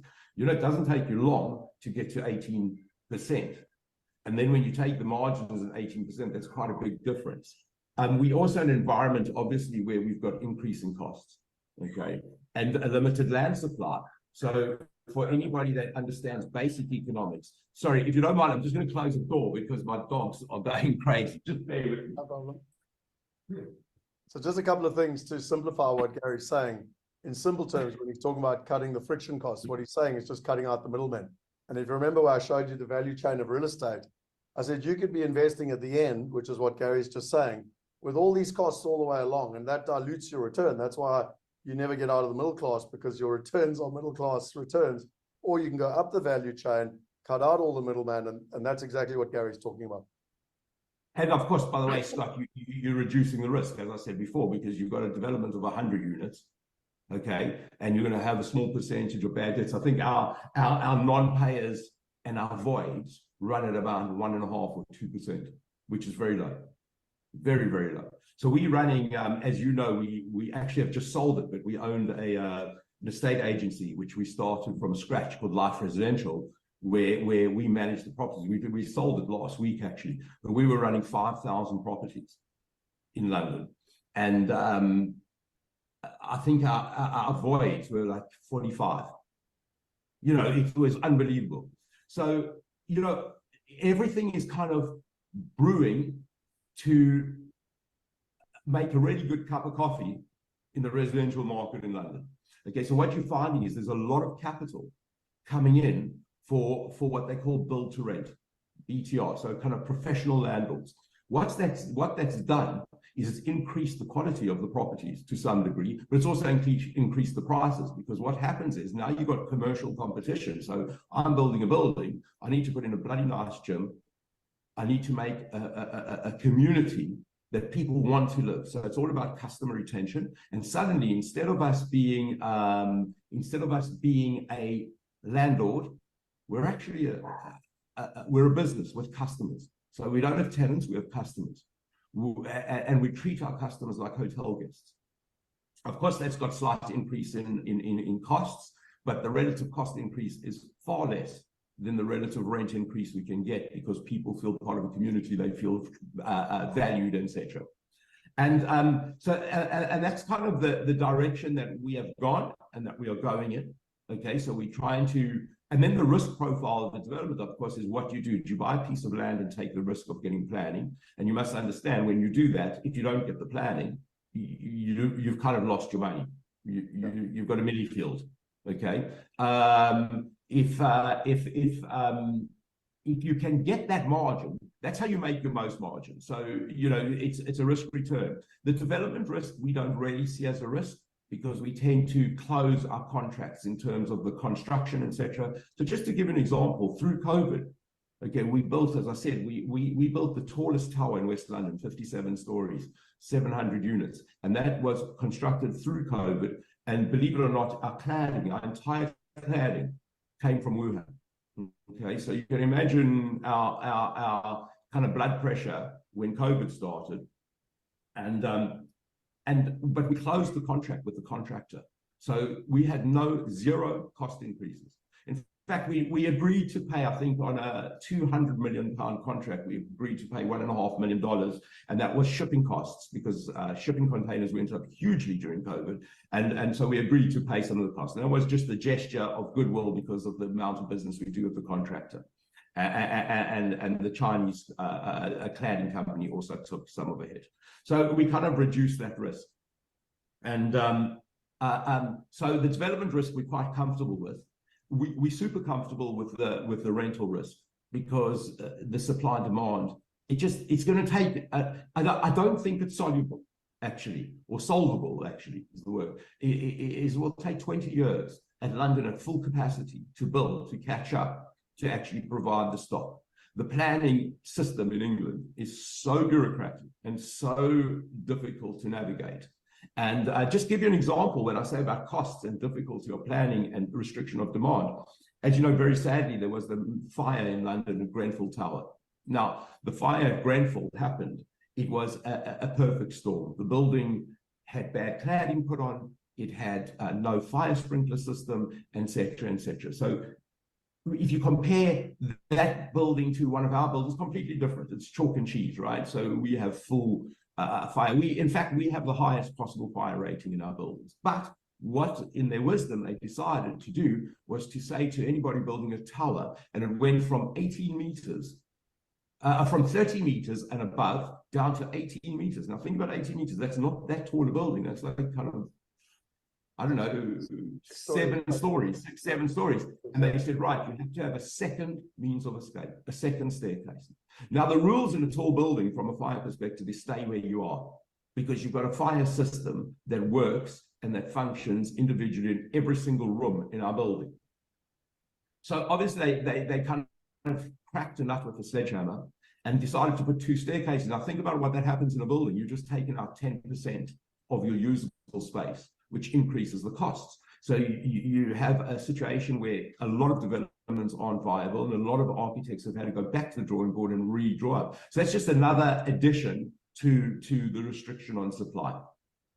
So when you look at it like that and you say, okay, we've taken out we understand the development risk, we understand the rental risk, we understand about taking the frictional costs, you can start working to getting a fairly decent return. Now, the cash and cash return starts becoming damn close to what the banks are paying now. Okay, of course, it's not liquid, but it's a cash and cash return. And I keep saying, I have friends that come to me and say, you know, we've done okay in the property business, can we buy a flat for our kids, etc. And I always say to them, I say, you have to understand, I'll sell you the flat, I'll give you the biggest discount I can, but you have to promise me, okay, you're going to keep it for at least 10 to 15 years. And I say to them always, and just to be sure that there's no misunderstanding, I'll give you a guaranteed buyback in 15 years at the cost you're paying today. So you cannot lose money. Okay, the absolute number. Of course, you're going to lose the income, but you cannot lose money, because that's how confident we are in terms of the prices going up. And you just have to look, you know, when I come back to South Africa, I just think of a place like Shelley Beach, where my parents had a timeshare in 1980, say 3. There was nothing there. There was a row of townhouses on the beach, and now there's a whole city. Okay, and that's like over a period. And the same is happening in London. You might be able to show a couple of the slides of what I'm talking about, Scott, about the regeneration. So just before we go to regeneration, Gary, I want to go there. But just before we go there, there's a question from Stephen, and I think it sort of sums up with this slide I wanted to show. So when you're an international investor, the first thing you get offered often is Birmingham and Manchester and Liverpool, and there's lots of students and they need lots of student accommodation, and developers kind of sell to them. And I mean, I've heard this story, you and I have been doing this nearly 20 years together, and I've heard this story so many times, and I'm virtually almost yet to find people that make money doing this. I'll never forget in Manchester, where 100 South Africans bought, student accommodation, but it was 20 miles. I mean, that's like 36 kilometers from university. And when I was at university, trust me, I didn't want to live 36 kilometers from campus. Like, and needless to say, they couldn't rent it out. Like, you know what I mean? So these things all sound a hell of a good on paper. And then you have real life happening. And I just want to kind of reiterate, I've got a question and I've got a comment and a question for you quickly before we go to the regeneration. This for me is the difference between what I'm going to call that mom and pop investing, which is where I can't afford London. So I tell you what, I'm going to go to Liverpool or Manchester and I'm going to buy an old house and I'm supposedly going to renovate it long distance, by the way, which is now an impossible. Then I'm going to manage it. Then I got one tenant with one, management agent, hopefully going to get it. And there's all these risks. Or I could invest with a partner that literally is building the development, is owning the development alongside me, is managing the development and cutting out all the middlemen. And that just, I want to try and explain to people, that's the difference between what I call mom and pop investing and institutional investing, which is what Gary's trying to explain. I don't know, Gary, if you've got any comments on that before we move to the regeneration. Well, just reading Steve's question. So Steve, you're quite correct. There's been a huge flood of capital into the student market here. And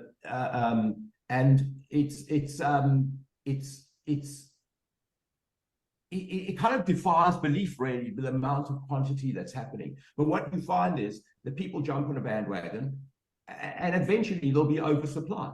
But people doing that are competing with funds. You've got massive American funds. You've got massive university endowments that are buying these properties, and it's difficult to compete with them. So yes, you're getting a return. How do the capital returns on a student development? Here's a very subtle point you have to understand, okay?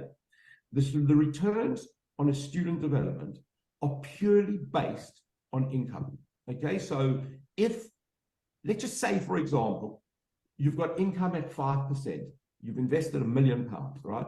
You've got income at 5%, so you've got 50 grand coming off your investment. That money is valued purely at a multiple of an investment. So if the market and the cap rates on student accommodation is, say, 4%, you'll get a multiple of 25 on your income. Okay, and if interest rates go up, that will reduce. Okay, you might be expected to get 6%, and then you've got a multiple of 15.5, whatever the case is. Okay, so on residential property, you have the income. The value you can also sell because of the build to rent market. You can also sell on the cap rates. And by the way, if you look at any of the cap rates in the UK, residential property is the best cap rate and the most stable cap rate, right through COVID, right through running between, at one stage, 3.25 to now it's sitting at 4, whereas like the equivalent commercial is sitting at a cap rate of 6%. Okay, so the multiples are much more. But if you split up that building, you can also get the capital growth. Now you're talking about price per square foot.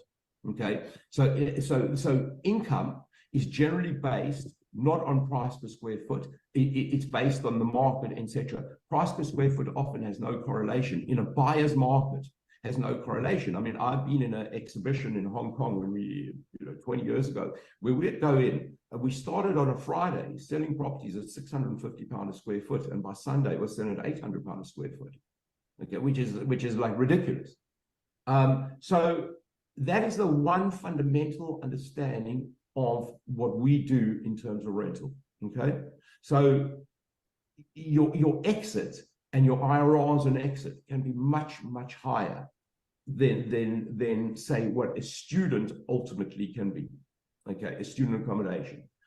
Very stable, great business, and there's been a huge surge. If you just look at the planning applications, people are planning a student and co-living, but it's really simple. Why? Because they're smaller units, and you're going to get higher income on a smaller unit. You're going to get relatively more on a 1-bed flat as opposed to a 2-bed flat from a cost perspective. Okay, but how do you sell that? You can only sell it based on the income. So you're not getting involved in property, you're getting involved in capital markets. Okay, and the people that should really get involved in capital markets are banks, funds that deal in money. And for the individual investor, you're not really dealing in money. You're not saying, oh, I've got £50 here and tomorrow I'm going to invest it here and then I'm going to put it there, etc. You have to look at a long-term strategy. Our strategy actually is so simple and so old-fashioned. but it works. In fact, I had a guy I know, a big agent in London, said, you know, Gary, I've known for you for years.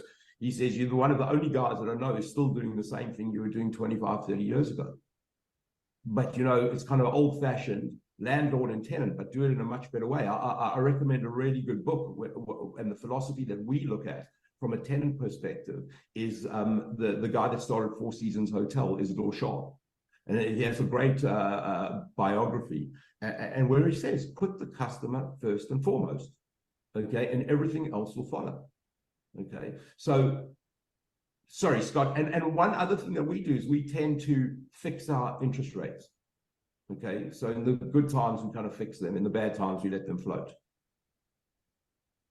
Risk reduction, that's all we do, risk reduction. We don't expect to make massive money, but we will. When the markets boom, we will make a lot of money, but we make very solid returns. A couple of comments there. You've just taken people from a you know, school level to an honors degree to a master's to a PhD talking about cap rates and everything. So you know, I'm sure for Gray some hair like here went straight over their heads. But my point being is that it's that type of stuff where not only in the VIP, I'll go into a lot more detail if people want to understand it, plus wealth going global. I do, Gary, I want to come back to the fundamentals. And one of the things that I've learned from you and been part of with you is focusing on regeneration areas. They talk in property, location, location, location, but equally they say in property, try and buy property with a twist. So talk to us a little bit about just, you know, and I can put up the slides for you quickly. You know, I don't expect people to be able to read all the slides, etc. But the point being is that if you want to just talk to us a little bit about the fundamentals of regeneration, and then also why you now in West London and what the opportunity is in West London. Okay, so the reason I'm in regeneration is because I could never afford to buy stuff in established areas. Okay, I could never create value. Whereas in a regeneration area, you can kind of create value if you have the vision. And that's one of the things about my experience when I mentioned about Shelley Beach is when you leave somewhere and go back over a period, you can really see the growth. So if you go back to Santon, for example, 30 years ago, there was nothing. And if you go there now, it's unbelievable, right? So well, I mean, you've got a good picture for okay, so correct. So that's kind of on the left. On the left was kind of when I kind of came to England, and I kind of liked Canary Wharf because you could go and rent something in an established area, was a bit old, a bit damp, etc. And yet you could go to Canary Wharf and rent something that's fantastic. It goes back to how the customer feels. Okay, and then we admittedly we rode that. So, and East London, the history of East London was it was seriously bombed out during World War II. And people and so it created a great opportunity. The buildings were built to a large extent because in the first instance it failed. Why? Because the infrastructure wasn't there. They hadn't put the tube line in, etc., etc. It's ultimately done. It's unbelievable, the growth and the change.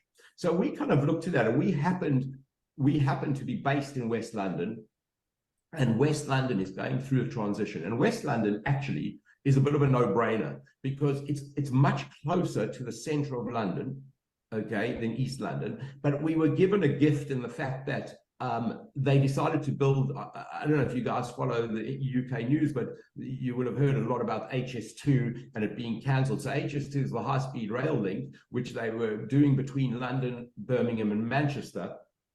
And in fact, they've just cancelled. It's gone so much over cost that they just cancelled the Birmingham to Manchester route. So we've ended up in a situation where we have the largest station. On the left is what were shunting yards. And now you can see on the right, and I could give you an updated photograph. It's ridiculous, the amount of construction. And so there's become a whole town centre. So we are in that location, we are by far the best connected position in London. So we are in zone 2. So imagine zone 1, zone 2, zone 3 of the tubes. Canary Wharf is zone 3. We're in zone 2, so we're much closer. There's a map. Just find your map. There's your map there, basically. Just to yeah. So if you kind of point out where West London, White City, you go a little bit left, stop a little bit left there, whoop, stop there. That White City, you may have heard of White City, a massive development, the largest shopping centre in London. And then you've got to the right, Westminster, and then you've got Canary Wharf. But the point is, in West London, the infrastructure is there already, because the Elizabeth line, which runs east to west, comes straight through there. And then you've got HS2 and the tube. So that's why they chose the location, because it's where all three transport facilities meet. And so the infrastructure is there already. So, and we kind of pioneers, if you're just looking at that picture that Scott has on the right-hand side, just to give an idea, this picture is taken from the 57th floor of a building that we've built. And if you look at the end of the triangle, but to your left with your mouse, that's another one of our buildings being built. That's going to be ready in April. We have another one across the road. That's investments I'm talking to Scott about getting involved in, which is up to a third floor to be ready in about 18 months, 19 months time. Imagine in that triangle is going to be the largest single station in the whole of Europe, not in London, in the whole of Europe. Okay, so anybody coming from Birmingham will be ending up there. So you've got regeneration. And in fact, Scott, yesterday, you might well all know Ballymore. Ballymore, in my opinion, are the best developer in London. They create the best infrastructure. Well, just to the right of that development that I'm saying there, just if you go up, that, by the way, that big green area is called the Scrubs. It's like the third biggest park in London. And if you go just slightly up from there, there's a bunch of brown buildings. There you go, left, right there. Ballymore has just announced they've done a deal with Sainsbury's. They're building 2,500 units there. Okay, so if you think about what's going to cost them to build, if you think about what our cost is because we're out the ground already, and you think about the change in the area, that growth could be huge. Okay, so here's this investment philosophy. Okay, so we're taking something which works today and giving you pretty good returns. That, by the way, what you're seeing is, if you look in the right corner, you can see the building before we built the area and what we built. That's a great sign of regeneration. And if you can have the vision to say, where, so Scott will tell you, a lot of people, when I started building that building, they said, you're crazy. Now they think I'm a miracle maker. So this picture that Scott has got up is we are built now. The three orange buildings in front is Imperial College.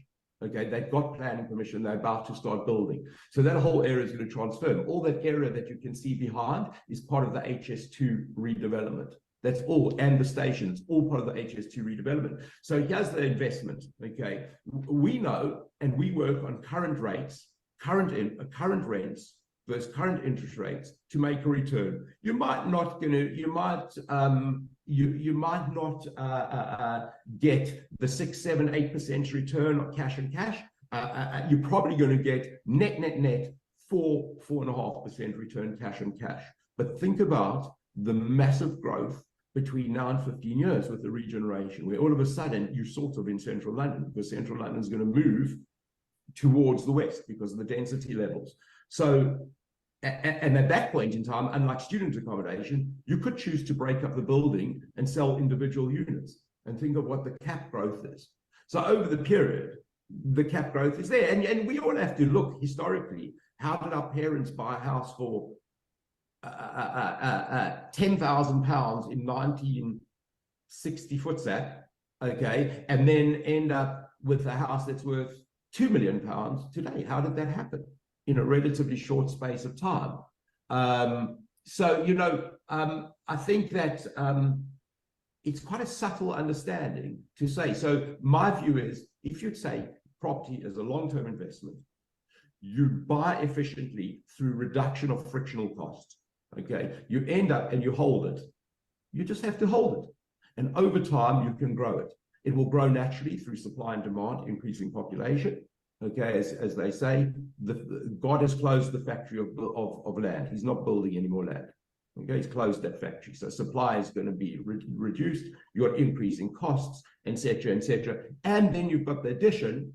Okay, you have the absolute addition of the regeneration factor. Just where my per square foot cost today is not going to show any relationship to the per square foot cost in the different place, a bit like a place like Sandton becoming going from one price to another price over a certain number of years. And that's really the philosophy of the strategy. And as I say, we've always tried to do it ourselves and sweat our capital, but obviously you can't keep holding property without sweating capital unless you can get credit. So, and that's why we're looking to kind of consolidate and make a fund. This what you're looking at now, by the way, is our platform for rentals, etc. Okay. I'm just sort of showing people because they call them trophy assets, you know, aspirational, whatever you want to call it, and it's like so many people, you know, Gary.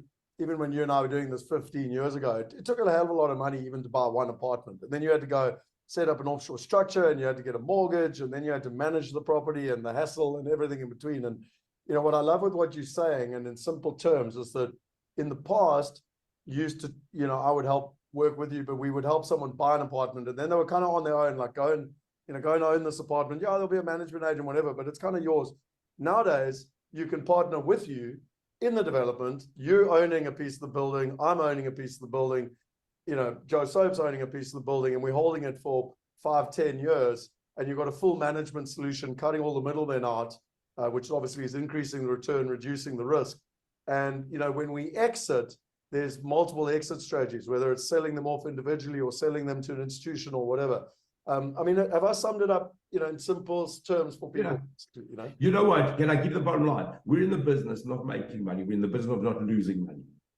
Okay, so we start off with the premise we don't want to lose our money. That's the first thing. So if we break even, we're happy. We know that we'll make money over the long term. It just depends how patient you're prepared to be. Okay, that's the fundamentals, right? So one of the biggest frictional costs now, of course, is finance. Okay, if I can be a cash builder and developer, okay, we're probably paying 10% for our money just on the development side. So if you start stripping it back and you're cash and you've got a group of investors and you're building for cash, okay, the margins are enormous, okay, but over a longer period. Yeah, the IRRs become huge.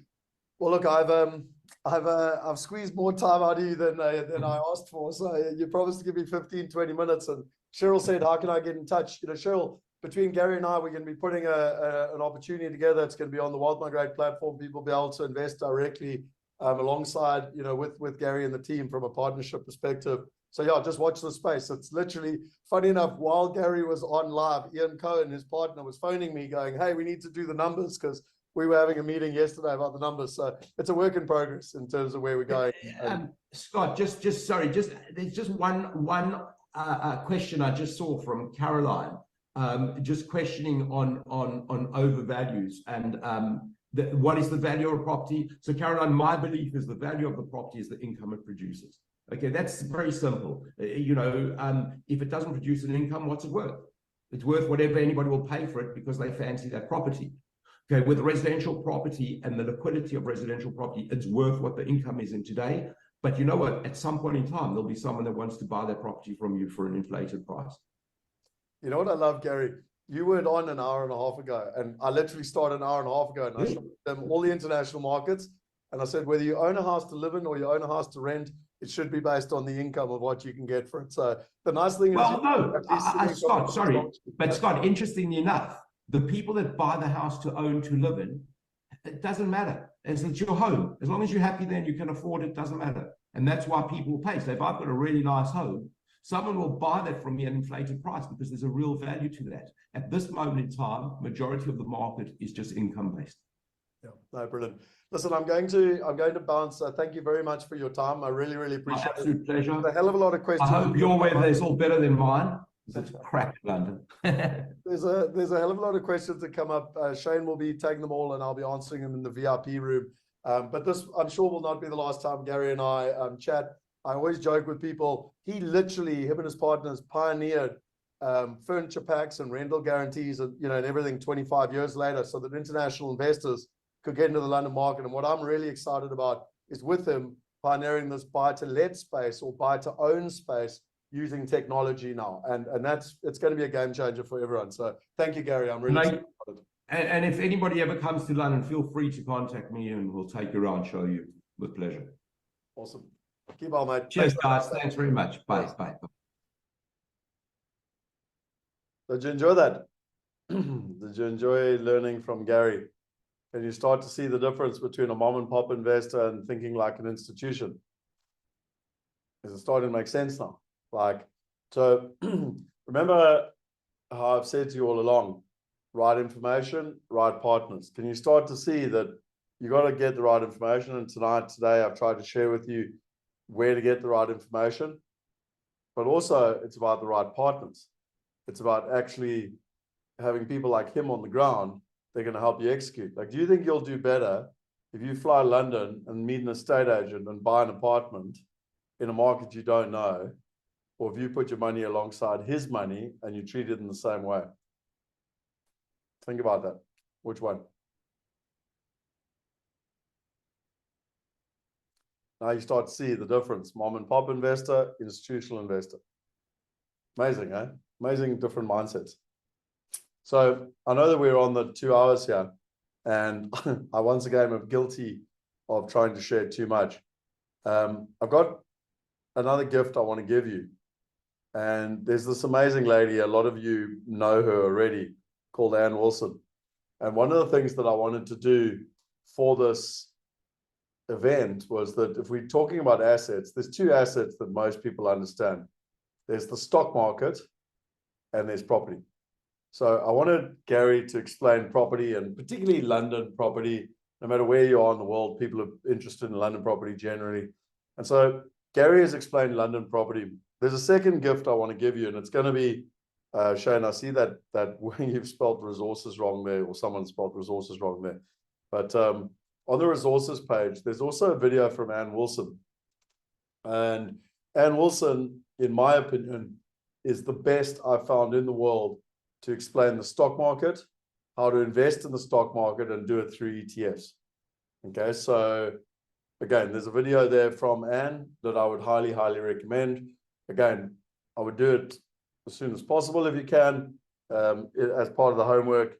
You know, I would try and find some time tonight to do it. And again, so interesting with these partners. You know, I asked them for 15 to 20 minutes.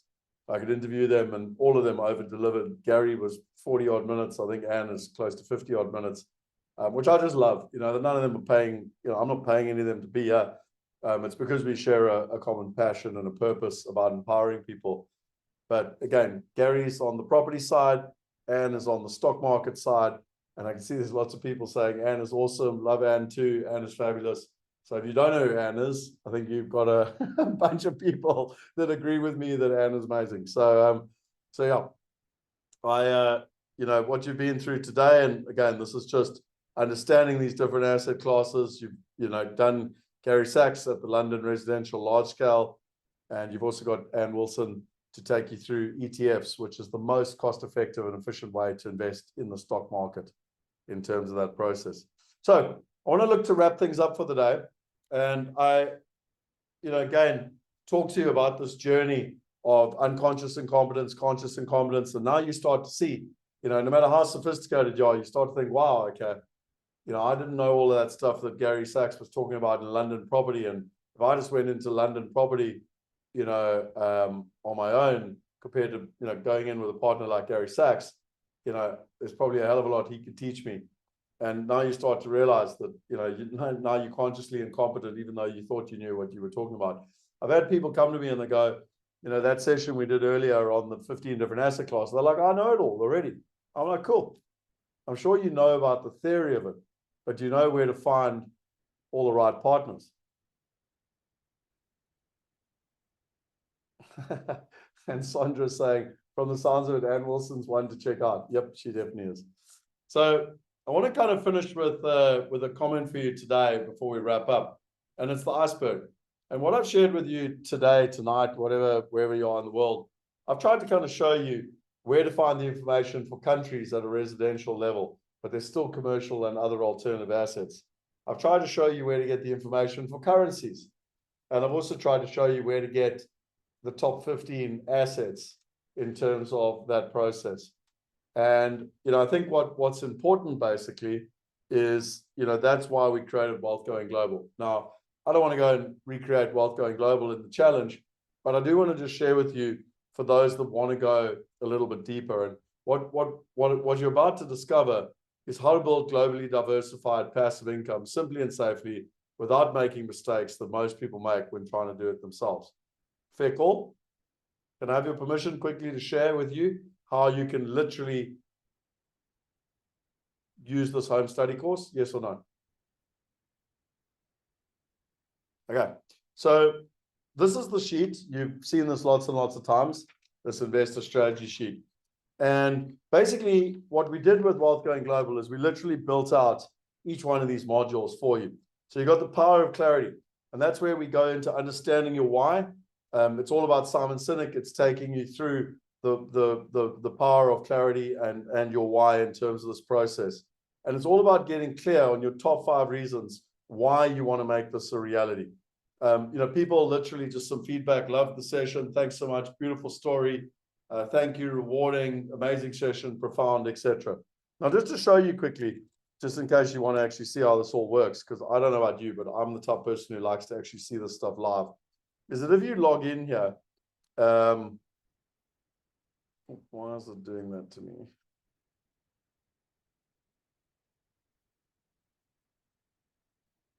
It's irritating.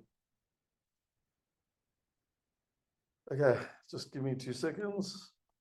I just want to log in quickly for you.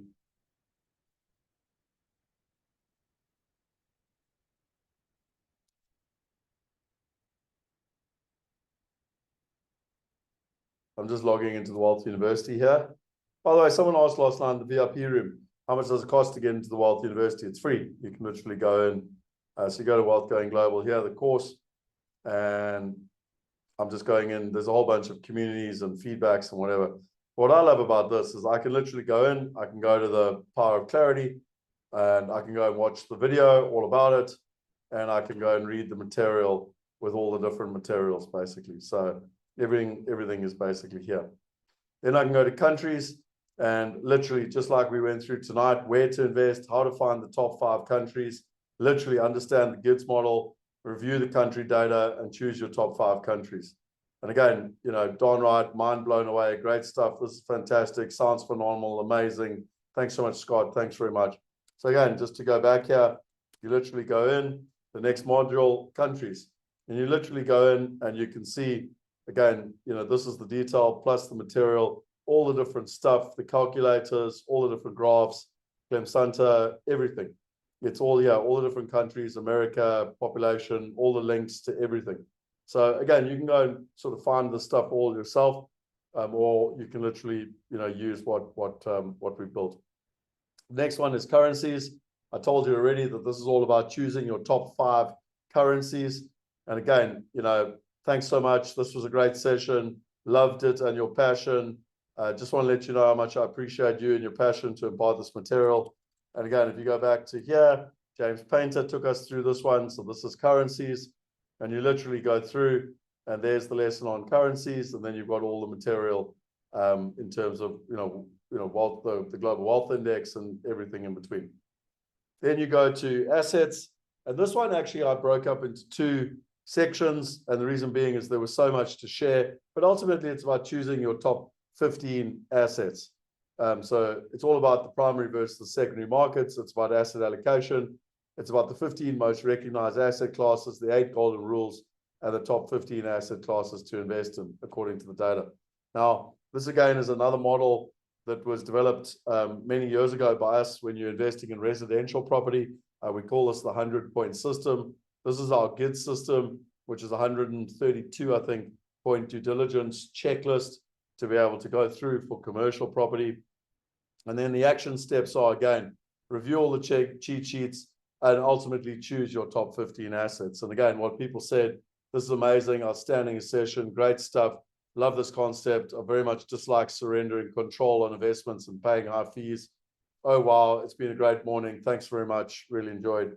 And if you go here, again, you can go into the assets part. So it's about building your global portfolio. And then, there's part 1, part 2. But if you go into it, you can watch the video. You've got all the materials. You've got access to all the different deal risk categories, all the calculators. So I've never actually given my calculators away. So you've got all the different calculators, our GIDS 1.0, our GIDS 2.0, everything. It's all there, basically. Then you basically got the partners. Now we're going to go into this in day 4, so not tomorrow, but the next day, which is all about partnership, but ultimately about how to choose the right partners. We've got a white paper, 3 white papers on, how to choose partners, whether you're a beginner, the 5 laws to building wealth through real estate, whether you're intermediate, the 5 keys to offshore real estate investment success, and if you're advanced, the 4 ways to expand your global real estate portfolio through strategic partnerships. And we go into a huge amount of detail here. And again, I'm not going to repeat because I'm going to do this in day 4 for you, but teaching you how to find the right partners, how do you manage risk. We go through our due diligence system, GIDS 1.0, which is residential, GIDS 2.0, which is commercial. And we take you through that whole thing. And ultimately, you can either create your own due diligence system or you can copy ours. And again, breathtaking experience. Your name will appear in my testimonial one day. The devil's in the detail. I'm the same. Agree good partners are key, but we need to keep an eye on things and at least have a theoretical knowledge to understand the process. Tons of invaluable information. Thanks so much. Lots of homework. Invaluable as always. Great, grateful to be able to be present, etc., etc., etc. And again, if you go here, you can go to partners and you've got the power of partnership and you've basically got everything here. And again, if you go to this, you've got all the cheat sheets, all the GIDS, everything's here, the master due diligence checklist, everything. Then finally, it comes to time, and this is about all building your wealth plan. So now we're actually going to do this on day 5, in a manual way. But if you wanted the system to build it all for you, you can literally build a wealth plan using the system. I'm going to go into this in more detail for you on day 5. But what's beautiful here is you can literally build your entire wealth plan. And I don't know about you, but I love someone holding my hand through this process. So I finally get to the final process here, which is my wealth plan.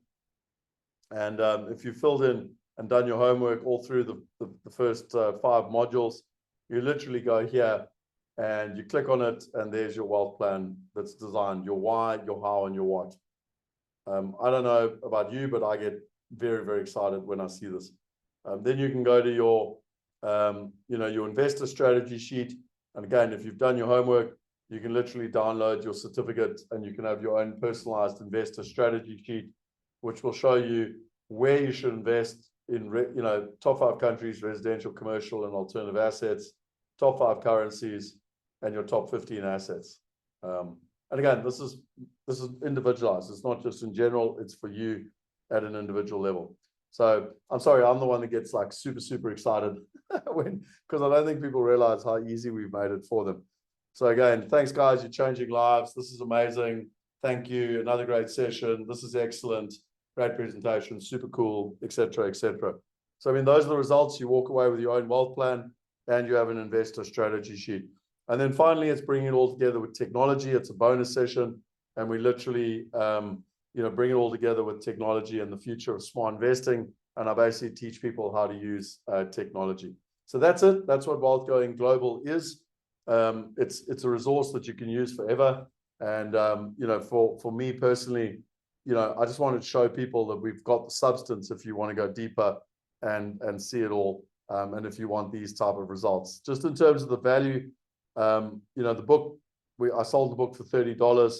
A buyer's trip, used to cost anywhere from $2,000 to $5,000 to fly to America, UK, or Australia. Due diligence, when we do due diligence on some of the bigger buildings, we've spent upwards of $250,000. And, when we launched the mastermind, people were paying $5,000 just to be part of the mastermind. So just to give you an example of the different value that people have paid. And, what you're going to get is you're going to get all of those different modules. So the power of clarity, countries, currencies, assets, partners, and time, and smart investing. You put it all together, it's nearly $7,000 worth of value. And someone actually asked me in the VIP room yesterday, why is everything so cheap and affordable? And it's exactly that. We could easily charge people $7,000, but we don't want to because we want to empower more people with access to the knowledge. So we're not charging $7,000. We're not even charging $997 because that's what this would normally go for in terms of with the level of substance and all the automation and the personalization. But actually what we're offering just for this week while we do the challenge is $297. And so for people that participate, it's $297. We do have a limited number though, And the reason being is that we've got a follow-up Q&A and bonuses. And so there's only a certain number that we can actually do. So if it is something of interest to you, if you want the home study, if you want the substance, then I would recommend that you really look at this. And just a couple of bonuses, rather than trying to go and learn from Clem Santa, I literally interviewed him as part of the course on, so you can literally see all his scenarios for the global economy, the probabilities, the flags, everything. So you've got Clem Santa, you've got the Q&A sessions. So I do live Q&A sessions to help you if you've got any questions. You've got the community discussion group. You've got the wealth hacker community. You've got the cheat sheets on the updated property going global. You've got the cheat sheets on the deal risk category and the asset terminology. You've got access to the calculators, which I've never given away before. So everything from the freedom calculators to the global wealth index, the property going global. And then if you're not already a VIP member, you'll actually get VIP entrance to our next challenge. So if you put that all together, you're literally looking at over $8,000 and reminding you that we're literally giving it to you for $297. If it sounds too good to be true, well, we've literally tried to make it too good to be true. It's also an absolute no-brainer. So there's 30 days money back guarantee, no questions asked. You can have your money back, which is exactly why we've done it. And, Julie, as an example, your brain is feeling overwhelmed. That's exactly why I'm sharing this with you, so that people don't feel overwhelmed. They go, okay, there's an obvious next thing. I can go deeper. I can, go through this on multiple different occasions, etc. So anyway, that's Wealth Going Global. That's why we built it. As I said to you, the value's there, but we're literally trying to make it a no-brainer for people. Trust me, $297 won't change my life in any way. But I do believe it can make a measurable impact. And one of the things that I'm proudest of is we've had incredible people go through Wealth Going Global. We've had the Auditor General, someone who was 71, been an auditor all his life, actually audits the Auditor General. We've had highly sophisticated CAs, we've had business people, we've had investors, we've had farmers, we've had teachers. And, interesting enough, we've done this 30-day money back guarantee since we launched this in June last year. And to my experience, Shane, tell me if I'm wrong, I'm not aware of one person that's asked for their money back. So that's why one of the reasons we're very, very confident. So if you are interested, literally go to wealthgoingglobal.com/join, but you need to use the promo code DC as in Diversification Challenge 5.0. So DC50, because then you're going to get the discount. It's normally $497, but we're giving it to you at $297 because you're here. So literally go along to the link. And when you're on that page, you can go and see what everyone else had to say. So go and look at all the Trustpilot links, go and look at all the videos, go and see all the other people that have been through this course if you're still trying to decide whether or not it's for you. Okay, so to wrap up for today, the silver, and reminding you that that's compulsory and the gold is a bonus. For the silver, go and take your sheet and fill in your top 5 countries. I've shown you where to get the information. Go and choose your top 5 countries you want to invest in. Go and choose your top 5 currencies. I've shown you where to get the information. I've even given you a free resource to use James Painter if you want it. And then finally, go and fill in your top 15 assets. And if you're not sure, copy. But anyway, top 5 countries, top 5 currencies, top 15 assets. I would highly recommend watching Ann Wilson and the recording that we've shared with you. Again, that'll be in the resources. And then as always, with every other day, share one key takeaway that you've learned today, because when you synthesize and you really think, what was the one key takeaway? It becomes so powerful for you. And as part of your gold, I went and found a risk tolerance questionnaire. I'm not saying it's the best in the world, but it's certainly the one I enjoy. And so you can go to the link there and you can actually do a risk tolerance questionnaire. If you're not sure about your next steps and what you want to do, then again, I remind you of the questionnaire we've got, where you can go to diversificationchallenge.com/discovery. You get to discover yourself. You get to discover what you're looking for. And for the right people, it also books a call with Alex and has a conversation in terms of, what's the best next steps for you in terms of that process. The prize winner for today, Sondra, I hope I'm pronouncing your name right. I'm not 100% sure how to do that, but well done for your engagement. So wonderful. I look forward to seeing you in the VIP. So that'll be wonderful to have you in the VIP. I'm about to pivot to the VIP now. And it's not too late if you want to join the VIP. If you're enjoying these learning sessions and particularly the engagement, we now jump in the VIP room and I answer all the questions that I'm sure you've been wanting to ask, including all the different questions that everyone's been doing. So Sandro, well done. I hope now that you come to the VIP room, you can tell me if I'm pronouncing your name right. But I look forward to seeing you in the VIP room. And I remind you that tomorrow morning, there will also be a homework competition for, again, the people that submit their homework on Facebook. So, that will get you access to a VIP. But it's now time to go to the Q&A. That for me is the advantage of the Q&A, is that, I like to sit there, answer any questions, in an informal structure, change mindsets, change beliefs, answer questions, and get results. And obviously, the VIPs are the ones that get access to all the recordings and everything in between, including Wealth Going Global. You've just seen that, literally the value of that is well over $8,000. And yet you get module 1 of Wealth Going Global as part of the VIP, just in case you haven't made your decisions. Okay, and Shane's saying, Sandra, he's also sent you an email with the details for the VIP room. Join the WhatsApp group if you haven't. Join the Facebook group and engage. I remind you that this is the formula. So it's all about globally diversified passive income. You want to diversify across countries, currencies, assets, partners, and time. This is a resource that if you want to go a lot deeper, Wealth Going Global is being created to help you do that. But in simple terms, always remember, it's the right information with the right partners. And as we go into day 3, tomorrow we've got an incredible day. We've got our partners coming in from our family office, Garth Wellman and Anthony. They're going to teach you how to build a diversified portfolio. 85% of your wealth is going to come from how you do your asset allocation. And so, in conclusion, money won't create success. The freedom to make it will. If you enjoyed Gary, I know you're going to enjoy Anne. If you enjoyed everything else today, I know you're feeling overwhelmed. I apologize. Remember that I'm taking you on that journey with intent. And if you've got questions, come and join us in the Q&A at the VIP level. To the VIPs, I look forward to seeing you in the room. If you don't have the link, just reach out to Shane or support@wealthuniversity.org. To the rest of you, well done. We've completed day 2. And just by the way, we've had about, 30% of people fall off already. So the dabblers are gone. Now we're on to the stressors and those that want to evolve into mastery. My strong recommendation is that we're just building momentum, one layer on top of another. And so I highly recommend that you try and do your homework tonight and that you come prepared tomorrow, but don't lose momentum.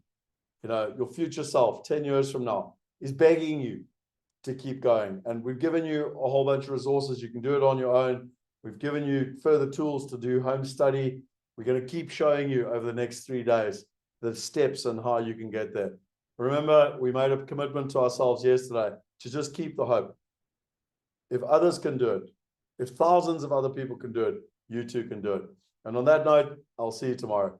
Cheers.